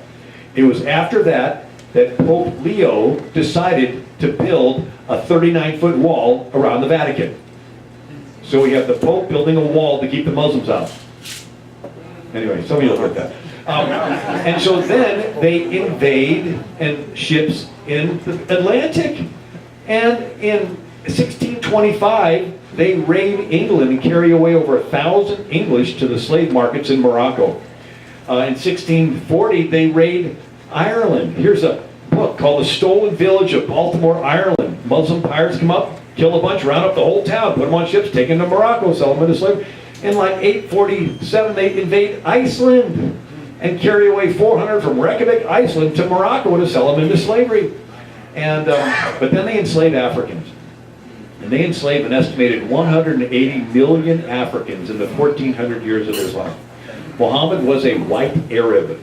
And there are hadith stories of when he'd lift his arms to say a certain prayer, they would see the whiteness of his armpits. Another guy's riding his donkey and rubs up against Muhammad. He says, I saw the whiteness of the prophet's thigh. Another hadith, some visitors wanted to meet Muhammad, and they said, he is the white man reclining on the couch. And Muhammad owned African slaves, like Bilal and so forth. So in Arabic, there is one word for African and slave. It's the same word. It's abd, or abid, right? Like Abdullah means slave of Allah. And so abd, or abid, means slave. And so every black person they would call, they called slave. And they had slavery for 8 centuries before America was ever discovered.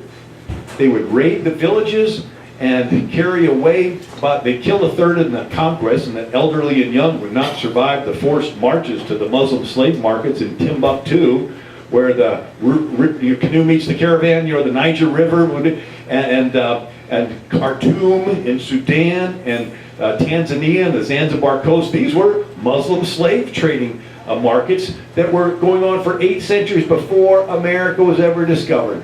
And they'd castrate the men, make them eunuchs, sell the women to the sex trafficking, heartbreaking stories. And then we have Columbus discovers the New World, and Spain claims it. And I trace 2 threads through history: greed and the gospel. You always have people motivated by greed. They're the ones that sell slaves, take land from Indians, and grow opium in India and ship it into China. So you got people motivated by greed. You always have people motivated by the gospel. And they're the ones that have orphanages and medical clinics and hospitals and so forth. So it's not the skin color, it's the programming, right? What operating system are you using on your computer? Anyway, the greedy Spaniards enslaved Native Americans for 50 years. At the same time Martin Luther's doing the Reformation, you have a Catholic priest named Bartolome de las Casas, and he spends his whole life trying to get the King of Spain to outlaw the enslavement of Native Americans. When Bartolome de las Casas is finally successful, the King of Spain outlaws enslaving Native Americans, the greedy guys say, where can we get more slaves? And someone said, Africa. And they went across to the Muslim slave markets, and they bought the Africans and brought them to the New World. And heartbreaking stories of the Middle Passage and so forth, but it continued. Remember David Livingstone, the Scottish missionary to the Congo? He writes in his journal about being in the jungle and stumbling across a trail with 1,000 Africans shackled together, being forced to march 500 miles to be sold into the Muslim slave markets. And if they walk too slow, they just shoot them or stab them. And he says you could tell where the slave trails were by looking for the vultures circling. He goes through one valley witnessing to the tribes, comes back a year later, ghost villages. The Arab slave traders had cleaned out, and somebody gave David Livingstone a little steamboat, little paddle boat to go up the rivers. He says it kept breaking because it hit the bodies of the Africans that the Muslims threw in. And he comes across in the jungle a lady bleeding to death. What happened? Well, she was purchased by the Arab Muslim slave trader, and she was not able to walk and keep up with the rest, and he was mad that he lost his investment, so he just shot her. Another one they found tied to a tree dead, and he writes in his journals, he says, more important than discovering the source of the Nile, if my revelations can stop this monster that hangs over Africa of the Muslim Arab slave trade, my life will be worth it. Guess what? It still goes on today. There's actually more slavery today than at any other time in world history, and a lot of it is in Muslim countries. In Niger, Mauritania, Sudan, they call it different names. Sex trafficking, forced marriages, and so forth. Black Lives Matter. These Black Lives Matter. Why aren't we speaking out against this? Right. And why isn't this being made out? I mean, does the black community know about this history? Political correctness won't allow it. Yeah, it's yeah. outrageous. Muslims pay big money to Democrats, right? I was speaking just 2 weeks ago in North Carolina, and there was a guy named Tony Weedor, W-E-E-D-O-R, and he was from Liberia. And he was adding all this stuff into my talk. He was going, oh yes, this happened and that happened. So people say, well, Bill, you just spent an hour talking about Muslims killing people. Didn't Christians kill people too? What about the Crusades? Well, let's talk about that. That's the second spring, the Turkish spring. Right? So the Turks, which is a Mongolian type people, they convert to Islam, and they conquer the Arab Persian Muslim world, and then they invade into what is today Turkey, but back then it was the Byzantine Christian Empire. Anyway, but before we get into that, people say, well, the Muslims kill people, Christians kill people, every religion has crazies that kill people. That's one way of looking at it. Another way of looking at it is saying, let's not compare the followers, let's compare the founders. Right? So if your computer acts up, what do? You reload the software the way it was when it left the store. If your religion acts up, what do? You go back to the way it was when it left the founder. And so let's not compare followers, let's compare founders. So the largest religion in the world is Christianity, about 32%. Second largest religion in the world is Islam, around 23%. 16% unaffiliated, 15% Hindu, 7% Buddhist, down to 0.2% Jewish. So let's compare the founders of the two largest religions in the world, Christianity and Islam. Jesus never killed anyone. Muhammad killed an estimated 3,000 people, including cutting off those 700 heads of Jews in Medina. Jesus never led armies. Muhammad led armies. He fought in 66 battles and raids. Jesus never owned slaves. Muhammad owned slaves, even African slaves. Jesus never married. Muhammad had 11 to 22 wives, slave wives, concubines. Jesus never tortured anyone. When Muhammad conquered Khaybar, the last Jewish settlement in Arabia, the chief refused to tell where the tribe's treasure was hidden. Muhammad had the chief stretched out on the ground, and they kindled a fire on his chest. He still wouldn't tell, so Muhammad had him beheaded. Jesus never lied. He said, I'm the way, the truth, and the life. Muhammad permitted lying. It is called taqiyya, sacred lying, holy deceit. You're obligated to lie to the infidel so that you can gain the advantage. So there was a chieftain planning on attacking Muhammad. Muhammad goes to his warriors, and he said, who will rid me of the chieftain? His one warrior said, I will if you permit me to lie. Muhammad said, go. So this warrior goes to this chieftain and said, I've left Muhammad, he's a heretic. I want to help you, but they're after me. So the chieftain says, okay, you can spend the night in my tent. You'll have my whole army surrounding you. You'll be safe. Well, in the middle of the night, the warrior tiptoes over and beheads the chieftain. Grabs his head, runs all the way, and gives it to Muhammad and says, oh, prophet, Allah's face is shown upon you. Muhammad says, no, Allah's face is shown upon you. And Muhammad gives him his staff, which says, you can lean on this in the day of judgment, because on that day, many people won't have anything to lean upon. So Muhammad approved of lying to your infidel enemy so that you can gain the advantage and behead him. Another story is there was a follower of Muhammad who was captured, and he was forced to renounce Muhammad, and he later escaped and went back to Muhammad. And Muhammad said, if they make you turn, turn, but don't turn in your heart. In other words, it's okay to deny Muhammad in a pinch to save your skin, as long as you don't fight against Islam. In other words, it's okay to say you're not a Muslim in order to get elected, but then everything you do once you're elected is to help advance Islam. Anyway, most people, anyway. I thought this was interesting. One of the oldest novels is Don Quixote, Man of La Mancha, written by Miguel de Cervantes, right? He was a contemporary Shakespeare. Shakespeare's in London, Miguel de Cervantes in Spain. Miguel de Cervantes fought in the Battle of Lepanto. He was captured, a slave in North, ransomed back by the Trinitarian.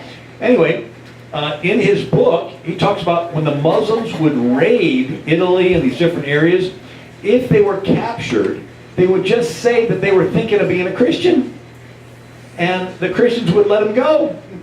They'd get back on their ship and they'd raid another Christian city. So he says they pillage Christian territories. If they chance to be taken prisoners, they say that they came to remain on Christian ground, and this way they escape the consequences. When they have the chance, they return to Barbary to become what they were before. So how can you trust if a Muslim really becomes, a Christian or whatever? Are they willing to put themselves out there and risk by exposing what it was that they came from, right? And so that's sort of the telltale sign. Jesus never forced anyone to follow him. Goes back to this concept, God is love, and he wants us to love him back. But for our love to be loved, it must be voluntary, right? So if a man twists his wife's arm and says, tell me you love me, no matter what she says, she doesn't love him.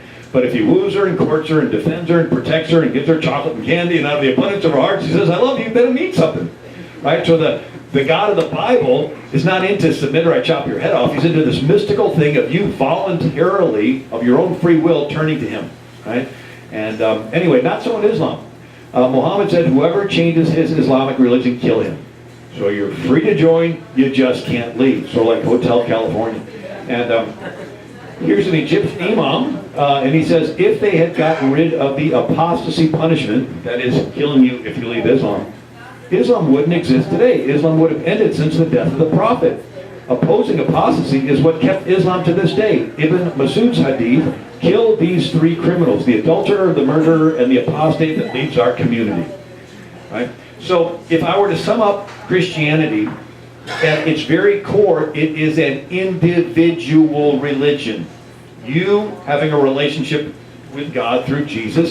And Jesus says you have to love me more than anybody else. One gospel says you have to hate your mother, brother, sister, right, in comparison. And so it's an individual thing. Islam, at its core, is a group religion. It is a brotherhood. It is a ummah, a community. And it has peer pressure to stay in and the threat that the community will kill you if you leave it. Right? And so has like a gang structure. As you join the gang, you partake in the booty, but if you leave the gang targets you and kills you.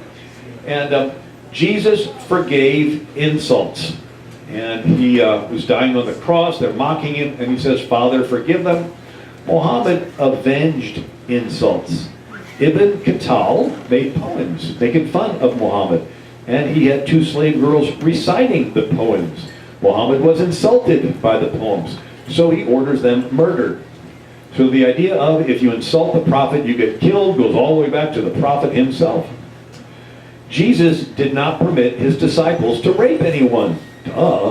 Muhammad did, and there's all these hadiths that talk about how to do it. None of the apostles were governors or generals. Every one of the caliphs was a governor and a general.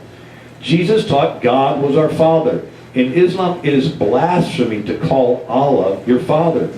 Jesus taught that we're children of God. In Islam, it is blasphemy to call yourself a child of Allah, because Allah took no wife and has no son. Jesus taught we're made in the image of God. In Islam, Allah has no image. He is transcendent and unknowable. Right? So Christianity says to have a personal relationship with God. In Islam, it's blasphemy to even want to have a personal relationship with Allah. Now, the first 3 centuries of Christianity, there were 10 major persecutions, and Christians were thrown to the lions. They never organized an armed resistance against the Roman emperor. The first 3 centuries of Islam, they conquered from Arabia to Paris. People say we're all worshiping the same God. Well, as much as we would like that to be the case, Christianity, the largest religion in the world, says that you have to believe that Jesus died on the cross in your place to pay for all your sins, right? And that he's the Son of God. You go to heaven. Islam has an unforgivable sin called shirk. S-H-I-R-K, shirk. They say that if you believe that Jesus is the Christ that died on the cross to pay for your sins, you have committed the unforgivable sin called shirk that condemns you to hell. So question, if we are all worshiping the same God, how can the same God say, if you believe in Jesus, you go up, and if you believe in Jesus, you go down? Either God is schizophrenic, or we're talking about 2 different gods. Right? And a couple other things is when Jesus said, go to a town, present the gospel, if they don't receive you, shake the dust from your feet and leave. Islam's attitude is go to a town, present your message, if they don't receive you, wage war on the town. A little different. So we're talking Crusades, right? The Second Spring. And so the Europeans, the Greeks were crying for help. The Europeans sent help. And there's 36 major battles in 2 centuries. Islam has had 14 centuries of crusades and literally tens of thousands of battles, and estimated 240 million people killed by Islamic Jihad crusaders.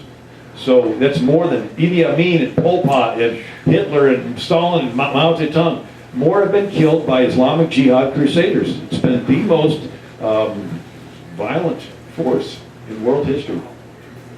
Anyway, so the Greek Byzantine Empire. Remember, it used to, the first slide I showed, it went all the way around the Mediterranean. Well, now it's shrinking. And so the Turks conquer the Arab Persian Muslim world, and then the Turks invade into what is today Turkey. All 7 churches mentioned in the book of Revelation were wiped out by the Muslim Turks. And the cities in the New Testament that we have letters to, Ephesus and Philippi and Corinth and Galatia, all those cities were wiped out by the Muslim Turks. And there were 2 waves. First was the Seljuk Turks, and that was what the Crusades were fought against. And the second were the Ottoman Turks. And so a little trivia, and the most popular Greek saint was Saint Nicholas.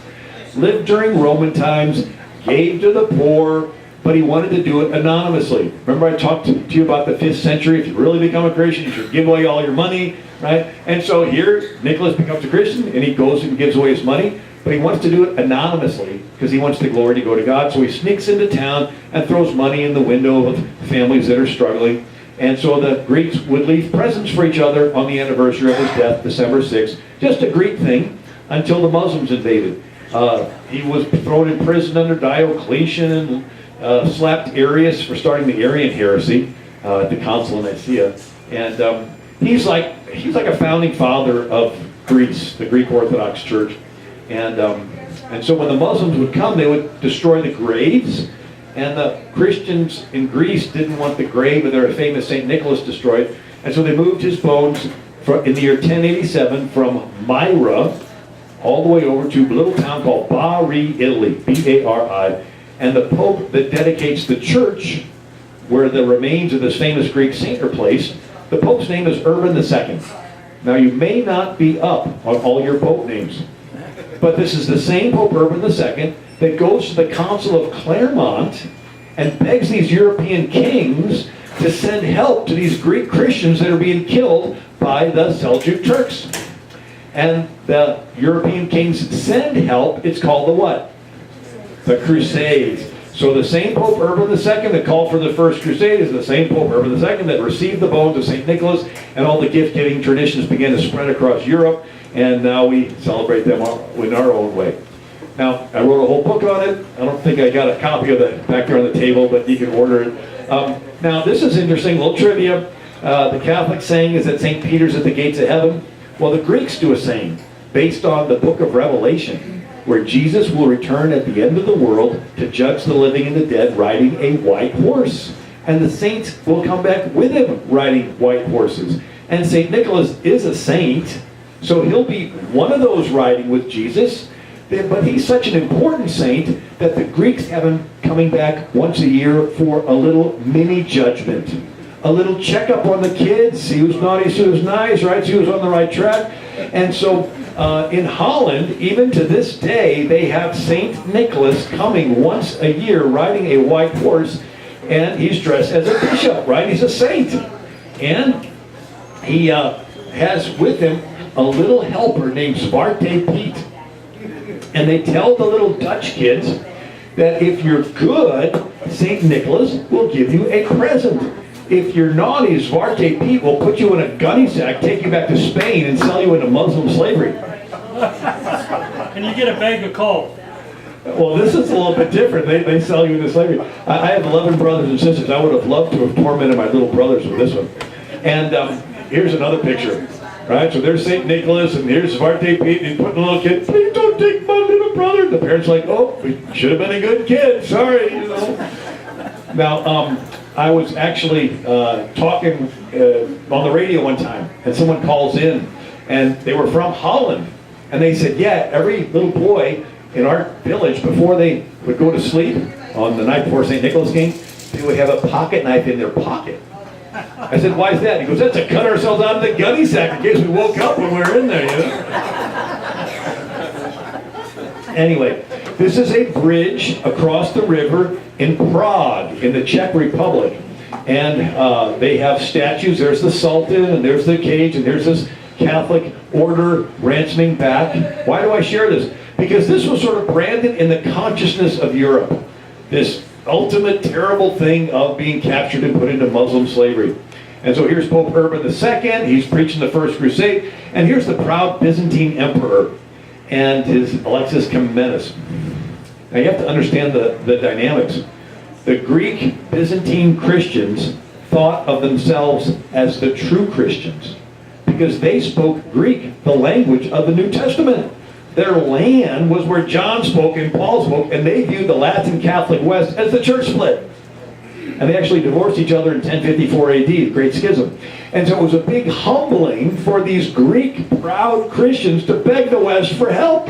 And the West sends help. It's called the what? The First Crusade. And so there's 9 major crusades in 200 years. Can we vouch for everything the Crusaders did? No. Especially the Fourth Crusade, because the Doge of Venice decides instead of attacking the Muslims, he attacks Constantinople, and he sacks it, and he carries away all this wealth, and that's when Venice becomes wealthy. And then when they finally throw the Venetians out, Constantinople's bankrupt, and so then the Muslims pick up their attack, and it's just terrible. Anyway, so we can't vouch for all what the Crusaders did, but Richard the Lionheart led the Third Crusade. Remember, he left his brother, King John, in charge of England. And the stories of Nottingham and Sherwood Forest and who? The Robin Hood stories. That was during the Third Crusade. The story is that after the Crusade, Richard's going back to Europe. He's shipwrecked. And so he decides to hitchhike across Europe, dressed as a civilian. And he's at a little inn. And the people in the inn notice that these normal civilians are treating this one guy extra special.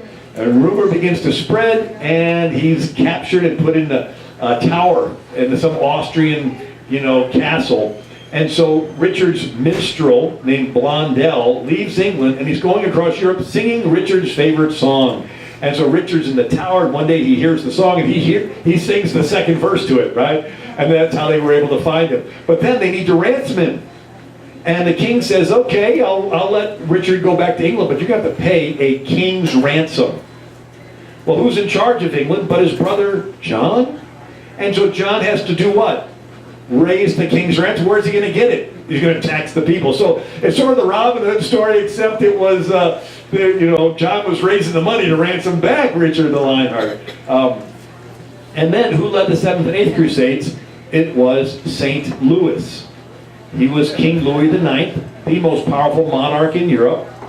There's even letters that exist of the Khan. So you got Genghis Khan, conquers, and he has a grandson named Kublai Khan who runs China. He has another grandson named Hulagu Khan, who conquers Baghdad and sacks the Muslim capital. And Hulagu Khan sent a letter to St. Louis saying, you attack the Muslims in Egypt from sea, I'll attack them by land. It never happened. They were off by 1 year, I guess.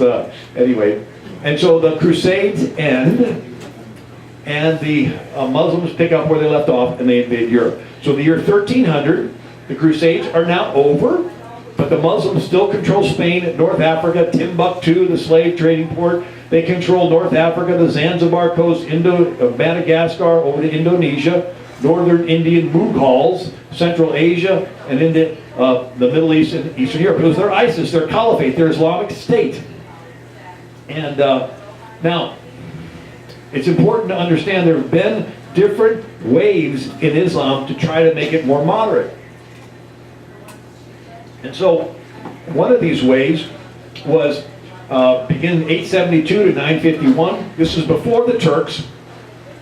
This was the Muslims had conquered, and then they discovered the Greek classics, and they're translating them. And so you have a Muslim scholar named Farabi, and he tries to introduced some of the Greek thought into Islam. There's another Muslim scholar named Avicenna, and he is studying the Greek classics and studying all the philosophy, and he's wanting to introduce some of this into Islam.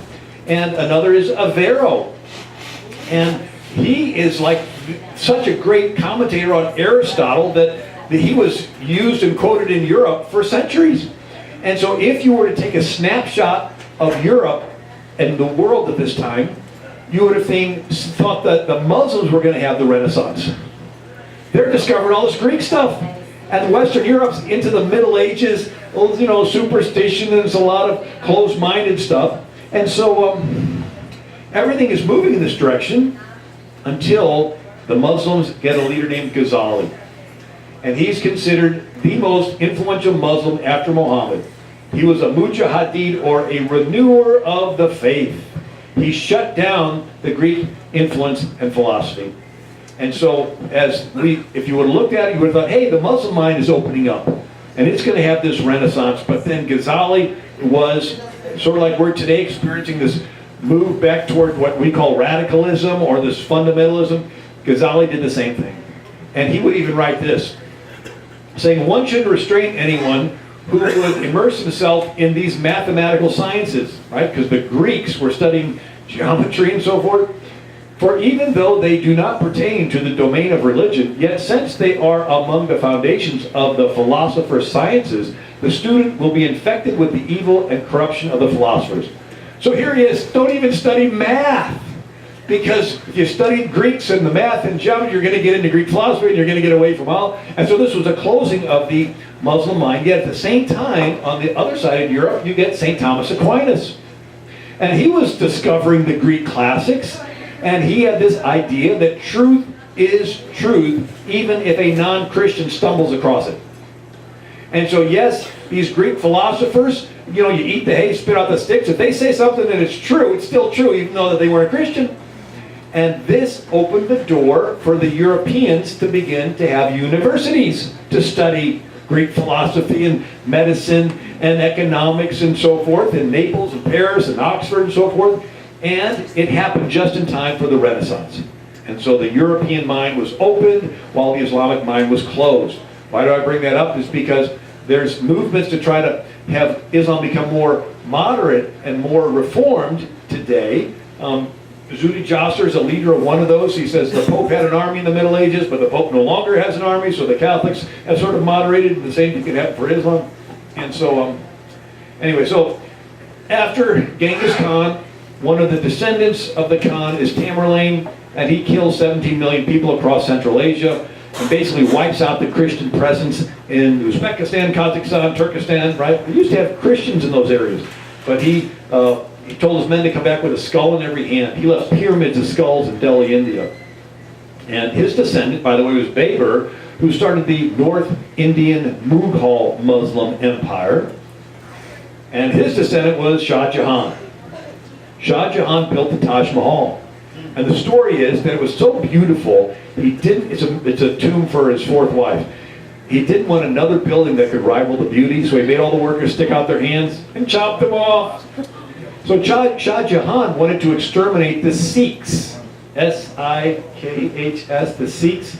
You may have seen them with the, looks like a towel on their head, and you would think, oh, they're Muslims. No, they're not Muslims. Shah Jahan tried to exterminate them. He asked his generals, where are the Sikhs? They go, oh, there's a big Sikh community at the base of the mountains. He goes, go over there. They would just come in just for the purpose of killing them. He wanted to exterminate, so that's Shah Jahan. Anyway, so then the Muslims invade into Eastern Europe. And I mentioned Albania, right, and Bulgaria, and Wallachia, Moldova. And as they were invading, the Muslims, Europe didn't see itself as Europe. It saw itself as little kingdoms. The Crusades actually helped Europe to see this united concept of Christendom, very similar to America had 13 colonies that didn't get along, but the war with England, the revolution, gave birth to this idea of a United States, right? We saw this bigger picture, and so the Crusades actually gave birth to the concept of Europe. And but Europe was a bunch of kingdoms, and the Muslim sultan would either bribe some of the kings not to show up on the day of battle, or would capture one of the king's sons and say, if you show up, we'll kill your son, so we'll hold you hostage. And so they would have a battle planned, And, some of the kings like wouldn't show up. Oh, that was today. I'm sorry. Missed the Battle of Varna and so forth. And so they end up losing. And so these kings of Europe decided to have an order of St. George of the Dragon Slayer. And the dragon was the Sultan. And so they would say, you're vowing that you're going to be there no matter what, right? And so the Polish and but the Romanian king joined. And the Romanian king was Vlad. And Vlad III.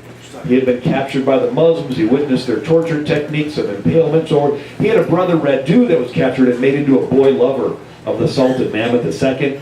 And the story is he was up in a palm tree in the garden and said, gotta come down sometime. Anyway, so the Muslims were demanding 500 Romanian boys a year for their pederasty, their homosexual culture, right? It's, women for children, boys for pleasure. The homosexual is the person on the receiving end. The guy doing it doesn't consider him. It's a whole different mindset.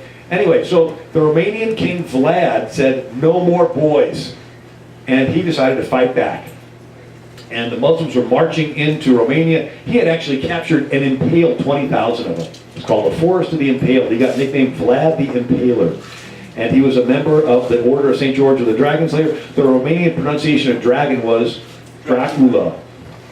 Vlad the Impaler, Dracula. Now, he did not drink blood. That was something made up by the fiction writer Bram Stoker. But there really was a Vlad, and he's a hero in Romania. I've spoken at Romanian churches, and they're actually translating what I said into Romanian. They go, Vlad, he saved our boys. And anyway, so by the year 1450, Vlad is now dead.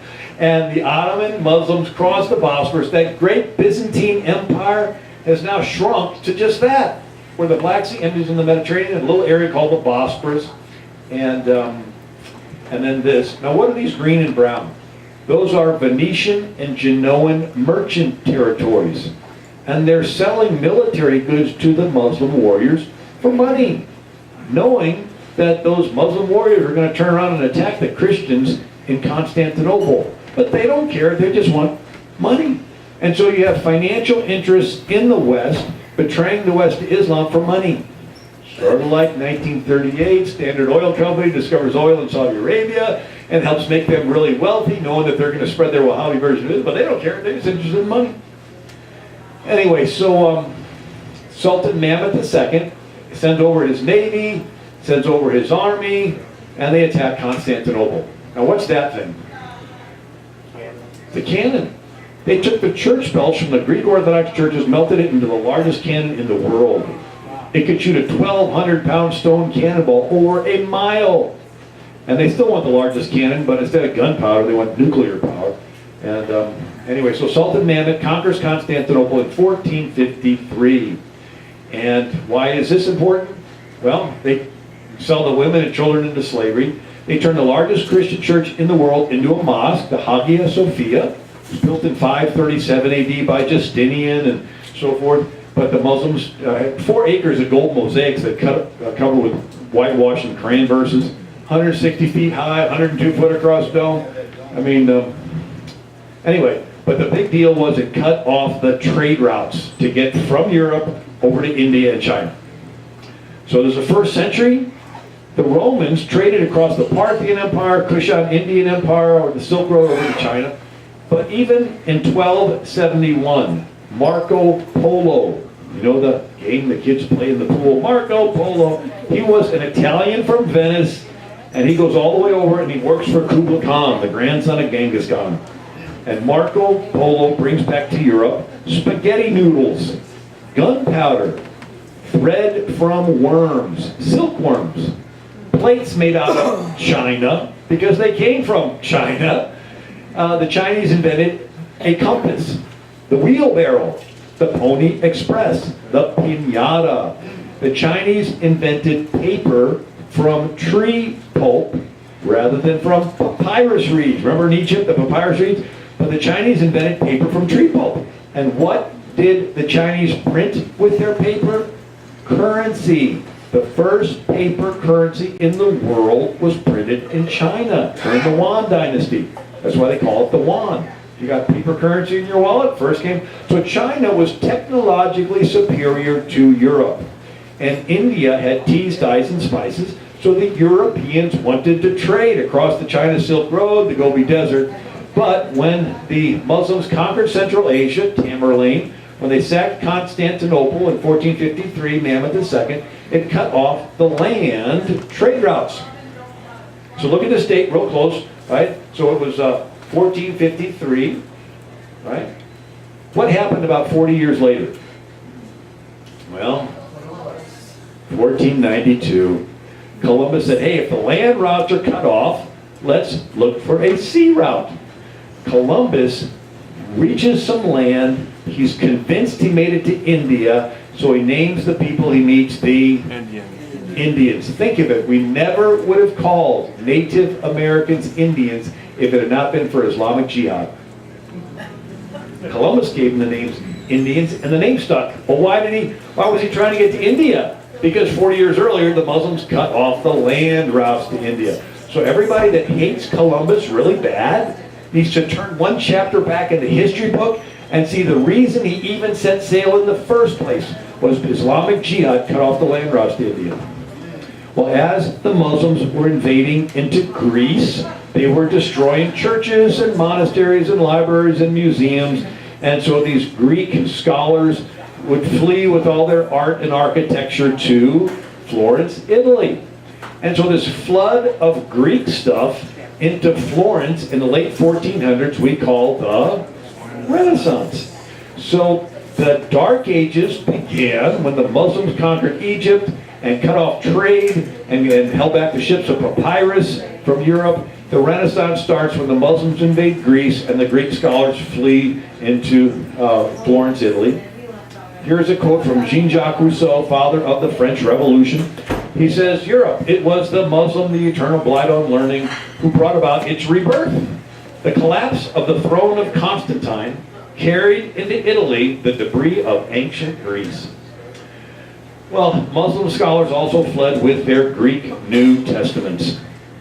And so, the scholars in Europe began to translate the Bible not just to Latin, but all the way back to Greek. And this reinterest in the original language laid the foundation for the what?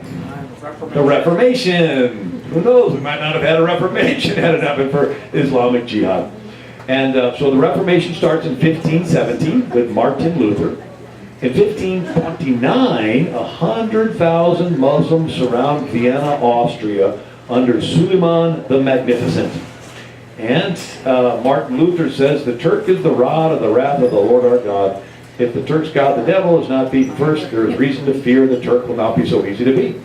The fight against the Turks must begin with repentance. We must reform our lives, or we shall fight in vain. Our sins and ingratitude have earned God's wrath, and so he justly gives us into the hands of the devil and the Turk. John Calvin writes, I hear the sad condition of your Germany. The Turk again prepares to wage war with a larger force. Who will stand up to oppose his marching throughout the land at his mere will and pleasure? And John Wesley wrote, ever since the religion of Islam appeared in the world, espousers of it have been as wolves and tigers to all other nations, rending and tearing all that fell into their merciless paws. Thomas Aquinas wrote 2 centuries before the Reformation, Muhammad seduced the people by promises of carnal pleasure. Those who believed in him were brutal men and desert wanderers. Muhammad forced others to become his followers by the violence of his arms. So Sultan Suleiman conquers. He controls this enormous area that all used to be Christian. And sort of interesting, France makes a treaty with the Ottomans against Catholic Spain. I thought that was interesting. So here you have the most powerful guy in Europe was the King of Spain, Charles V. He was the Holy Roman Emperor. And he controls Spain, the Spanish Netherlands, Italy, Austria, and all the New World. He's taken the gold from the New World to fight the Muslims on the Mediterranean. And the Philippines are named after his son, King Philip of Spain. And so these are the two most powerful kings on the planet. And Charles V is faced with a double dilemma. The Protestant Reformation on one hand started in 1517 by Martin Luther, and Muslim invasion on the other hand was Sultan Suleiman surrounding Vienna in 1529. And so Charles V does something unprecedented. The Peace of Augsburg, a treaty, is the first treaty ever to recognize Protestants. He wouldn't have done it had it not been such a serious situation. But in this treaty is a little Latin phrase, Cuius regio ius religio, which means whose is the reign, his is the religion. In other words, look, Protestant king, believe whatever you want in your kingdom. Let's just work together against these Muslims who are invading Europe because they want to kill us all. Anyway, it worked. They stopped the Islamic invasion, but it threw Europe into a tizzy because then began a domino effect where different kings in Europe decided to believe different things. So England was Anglican, Northern Germany and Sweden were Lutheran, Switzerland Calvinist, Scotland Presbyterian, Holland Dutch Reformed, Greece was Greek Orthodox, Spain, Portugal, France, Austria, Italy, Poland, Roman Catholic, and England was Anglican. So prior to the Muslim invasion, all of Western Europe was Roman Catholic. After the Muslim invasion and the Charles V doing this Peace of Augsburg, different countries of Europe had different kings who decided to believe different things. Well, this started a mass migration of people shifting around Europe for conscience sake, and those people eventually spilled over and founded colonies in America. And so there's a pirate admiral, Dragoo Greece for the Muslims. He dominates the Mediterranean. The best the Italians could do is Andrea Doria. He at least puts up a fight.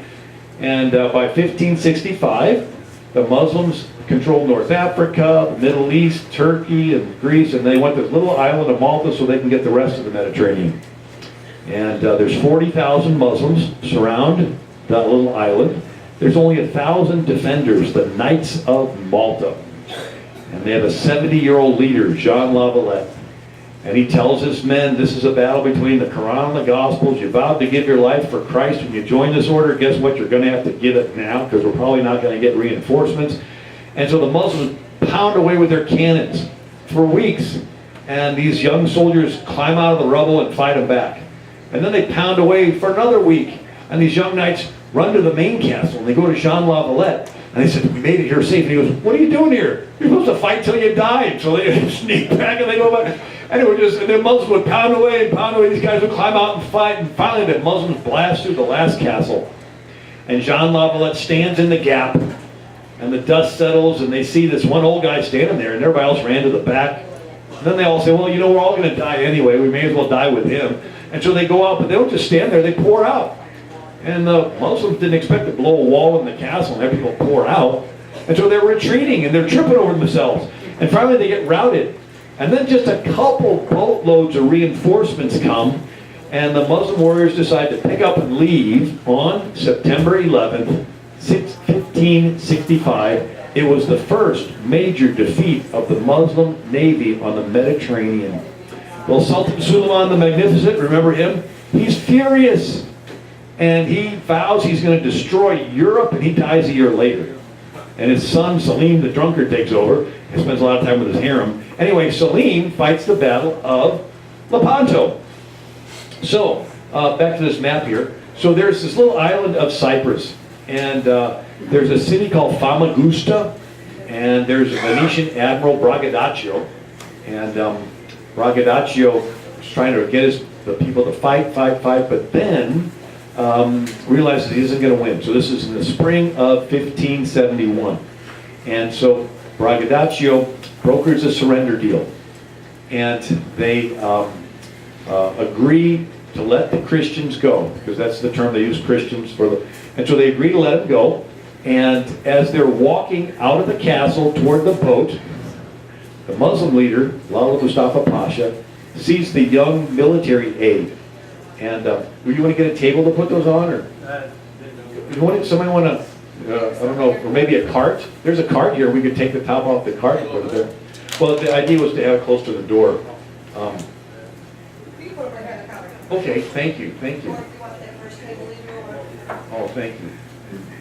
Please look at the books, because I know that there's no way you can remember everything that I've talked about, but it's all in the books and the DVDs, and spent years putting together this information. So we're talking about coming up on the Battle of Lepanto. Why is this important? It's the biggest battle ever on the Mediterranean Sea, and it breaks the back of the Muslim navy. So the Battle of Lepanto. So first, 1571 in Cyprus, basically the Muslims skin Braggadoccio, and they parade his skin around, and they end up killing all the Christians that surrendered. And so the news gets back to Rome, and the Pope gets everybody he can find to fight the Muslims. It's called the Battle of Lepanto. And the only way, so Pope Pius V, it's easy to remember the fifth because of the V, and it's number 5 in Roman Latin, and it's also V for victory. So this is Pius V because he wins the victory.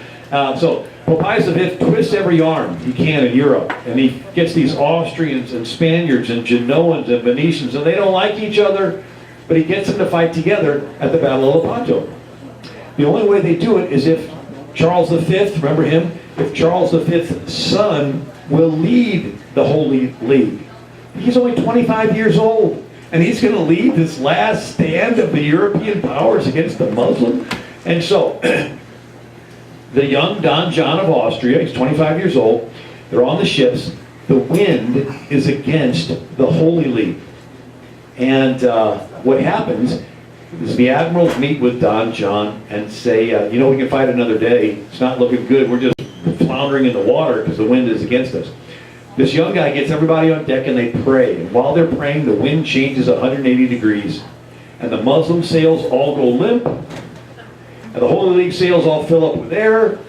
And they plow into the Muslim fleet. They capture or sink 200 of the 230 Muslim ships. They free 8,000 Christian slaves that were under the deck rowing the boats for the Muslims, right? And so the few ships that go back to Constantinople, the Sultan rebuilds the navy, but all of the experienced sailors are dead. And so this is the beginning of the end of the Muslim dominance of the Mediterranean Sea, called the Battle of Lepanto. And then 1683, the same year William Penn is founding Pennsylvania, 200,000 Muslims surround Vienna, Austria. And the Polish king Jan Sobieski comes to their rescue on September 11th. So this is the second major defeat. So what happened was Jan Sobieski has the largest cavalry charge in history up to this date, 40,000 big Polish hussar horses, and the whole hillside just slides down. And I was in Montana last week, and one of the guys running for Senate there was telling me that his great-great-great-great-grandfather fought at this battle, and that was something they were proud of. Anyway, so the Polish army, the soldiers for the Polish army had made wings for their back. And when they were charging, these wings made an enormous flapping, whistling noise. The Muslims had never heard this before. They freak out, they drop their weapons and flee. And so Jan Sobieski was considered the savior of Western civilization. And he goes into the abandoned Muslim tents and finds these bags of beans, coffee beans, and realizes this was this new Muslim drink that allowed him to fight day and night. And shortly thereafter, this Polish general, George Franz Klaszewski, opens the first Vienna coffee house. Now, they weren't sure if they should drink coffee because it was the Muslims' drink. So they took a cup of it to Pope Clement. He tasted it, said, "This is too good to leave for the Muslims, let's baptize it," and coffee spread across Europe. Now, the word coffee comes from the Arabic word kafir, which means infidel. Because the beans came from Ethiopia, one of the few African countries that was able to stay Christian. So the Muslims, Abyssinia, right, Queen of Sheba, that was from Ethiopia. And so the Muslims called the Christians in Ethiopia kafirs. And so since the bean came from there, they call it the kafir bean, or as we say, the coffee bean. So have you had your cup of infidel today? Oh, yeah. But it's okay to drink. Pope Clement said so. Now, the Battle of Vienna, the Muslims were tunneling under the walls, and they were going to set explosives. And a baker was up early, and he heard the noise under the ground. He tells the soldiers who put out buckets of water, they see the ripples, and they can identify where the tunneling is, and they dig a tunnel to intercept it, and they get in there just at the time that the Muslims had sealed it off and were about to light the fuse. And so they rescue the city, and afterwards they're going to reward the baker for warning them. And he said, "I don't need a reward, just give me the sole permission to cook a pastry in the shape of the Muslim crescent," and it was called the croissant. The crescent roll, right? And so the next time you have coffee and croissants, you can celebrate the victory of the Battle of Vienna, September 11, 1683. This was the beginning of the end of the Ottoman Empire. So the Battle of Lepanto stopped them at sea, the Battle of Vienna stopped them on land, and from this point on, their Ottoman Empire began to shrink, till finally after World War I, the Ottoman Empire was disbanded. Did you find this interesting? Well, there's a whole lot more. I'll throw a couple more in. Battle of Zenta, September 11th. They stopped 100,000 Muslims from invading Hungary. Captain John Smith spent 5 years fighting the Muslims from invading Hungary. Afterwards, he went to found Jamestown, Virginia. So the same John Smith that founded Jamestown spent 5 years fighting the Muslims. James Oglethorpe that founded Georgia spent several years fighting the Muslims who were invading Serbia under the leader. Interesting, John Smith was born 1580. This is actually at Jamestown. They have this historical marker. John Smith was born 1580, the son of a yeoman farmer. Modest means as a young man, he traveled through Europe and as a soldier fought in the Netherlands and in Hungary. Who was he fighting in Hungary? The Muslim.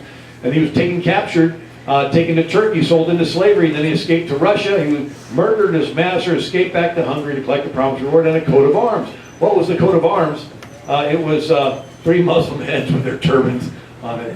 Anyway, and then he comes to settle Virginia. The Pilgrims founded Plymouth, remember, in 1620. In 1625, the Pilgrims had saved up 800 pounds of beaver skins.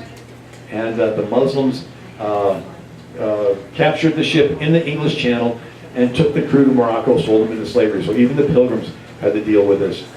1798 is when Napoleon invades Egypt, conquers it in 2 weeks. He's going to invade or introduce democracy, liberty. There's no words in the Arabic language for equality or democracy. His soldiers blow off the nose of the Great Sphinx.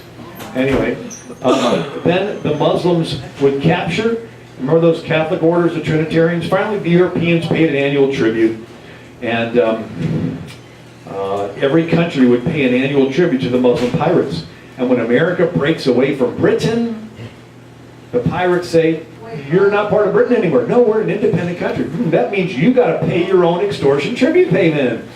They began to capture our American ships, stick our crews in the dungeons of Algiers, and it's called the Barbary Pirate Wars. And Thomas Jefferson sends in the Navy and the Marines, and we were paying 20% of our federal budget to these Muslim pirates. And then Stephen Decatur sends them in again. So there's the Muslim capital in the background. And, Stephen Decatur, matter of fact, we had a brand new ship called the Philadelphia. Citizens of Philadelphia donated money to build this ship. It was escorting our commerce across the Mediterranean. It runs aground on a sandbar. They can't get loose. Muslims surrounded and captured. They're fitting it out to use against us. It's like, oh, great. And so Stephen Decatur on a little ship called the Intrepid sneaks into the Muslim harbor, sets fire to the captured ship, and hightails it out of there. This is courageous. This would be like you sneaking into a drug dealer's den and stealing the cash off his table and running out the door. I mean, this is what Stephen Decatur did. He comes back and the country is so happy, Francis Scott Key writes a song. And this is 1805. This is 9 years before he writes the Star Spangled Banner. He writes this song to the same tune. And it's titled, When the Warrior Returns from Battle Afar. In conflict resistless, each toil they endured till their foes shrunk dismayed from the war's desolation, and pale beamed the crescent, its splendor obscured by the light of the star-spangled flag of our nation, where each flaming star gleamed a meteor of war, and the turbaned head bowed to the terrible glare, then mixed with the olive the laurel shall wave before a bright wreath for the brow of the brave. So 9 years later, during the War of 1812, he basically just reworks this song and keeps some of the same lines, right? Star Spangled Flag. And anyway, finally the British and the Dutch bombard Algiers in 1816, free about 3,000 captives. France takes over Algiers, stops their piracy for a couple centuries. John Quincy Adams says, in Islam, treachery and violence are taught as principles of religion. Winston Churchill says a system of ethics which regards treachery and violence as virtues rather than vices. And finally, again, after World War I, the Ottoman Empire ends, and the whole world's becoming more Western, and you have the Shah of Iran's pro-West, Ataturk in Turkey was wants to be a secular leader. Nasser in Egypt wants to be secular. And so all of this is moving in this direction until what the Arab Spring in 1928, which I started off with at the beginning. So did you find this interesting?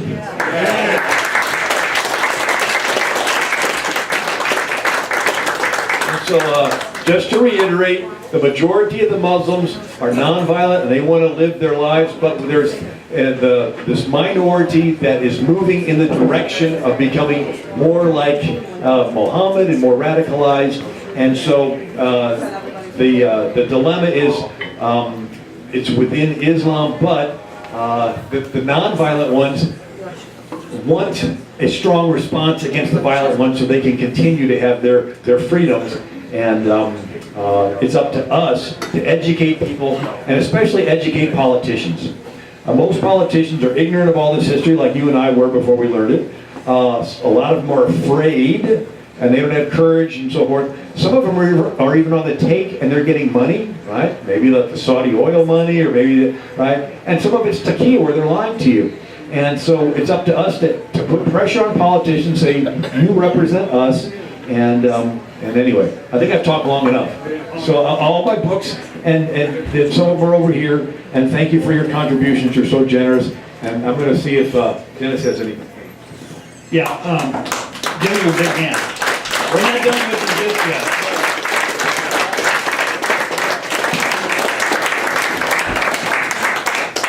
Of course, if you had, Bill's going to stay around for a little bit and do some question and answers. I think we're not going to do it with the microphone. You just browse a little bit. Please buy his books and donate. But before we close this, I want to honor somebody tonight. It's not William Federer. I want John Tomlinson to come up.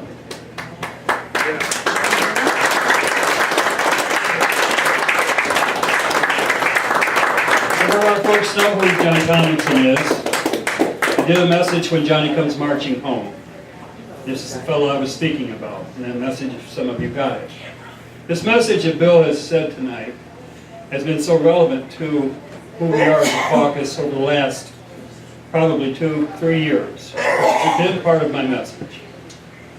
Because of the issue of Islam, and the misunderstanding of Islam, and the oil interest of Islam, sometimes we send our military to places that are not so nice. We send them in sorrow, send them in silence, and receive them in sorrow. And this is one of the fellows that we've done. John Tomlinson played football for Belleville High School. Can you imagine? Look at this man. And he was very successful. And you know what? We sent him. And he went over to Iraq, 82nd Airborne. And he was commissioned by Norman Schwarzkopf to blow up those weapons of mass destruction that Saddam Hussein never had. John Tomlinson came to this caucus and he verified my message. Because I would do some studying and I would find out some things that needed to be talked about and educated on. John Tomlinson was commissioned to sit on top of those weapons, 35, 40 warehouses, the size of Sam's Club. Weapons of mass destruction, chemical, biological. But here's the sad part, folks. You have to remember this. You have to know this. This is what motivates this caucus from about 2 years previous forward, is that we sent those weapons. This man can verify that. That was us who sent those weapons, because when he sat on top, setting his demolition explosives, he and his buddies who did that read place of origin on those weapons. And John has been able to verify that that was from the United States of America and from Russia.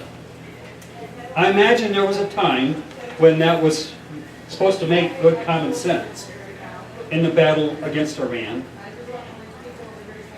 But folks, we need to understand it was actually Iran when those weapons were sent there so that Saddam Hussein could fight Iran. That's why when Iran took our hostages, and the war with that we wanted to support Saddam Hussein with the war with Iran, those weapons were part of that strategy. And I'm not going to sit here and say I'm smart enough to know that we shouldn't have done that, but I'm smart enough to know that I don't want any politician telling me that he didn't have them. That's right. Because he had them, and this man can prove it. And this man has some lingering issues. John Tomlinson is an American hero. He is that Johnny who comes marching home. And this message, you folks find some sacrificial giving, because there is not a more important message than what you've heard here tonight. And when he incorporates into this message the Christian foundation of America and why we are who we are and where we're headed if we don't remember who we were, there's no more important message. And I am honored to have these two gentlemen standing beside me. One's remedy and one's cause. So I just want, that's been, folks who come to our caucus every Friday night know the passion that I speak about this with. And it's what propels us. So we're going to let you go home. You can linger a little bit. Bill's got an early venue tomorrow. My wife had to go home a little bit because we got an early day tomorrow to get ready at the church. So don't hang on to him too long. Ed, where's Ed? You will be his caretaker and pull him out of here when he needs to go. All right, let's go. Let's sign any books. You want to sign some books? I'm glad to sign any books. Bill is glad to sign books. Now, we are going to have a book signing and luncheon tomorrow at 1 o'clock at Sam's Diner. So those of you who can help us out, Bill'll sign your books if you buy them and tonight. Or if you want to buy some tomorrow, he'll sign them tomorrow at the book signing.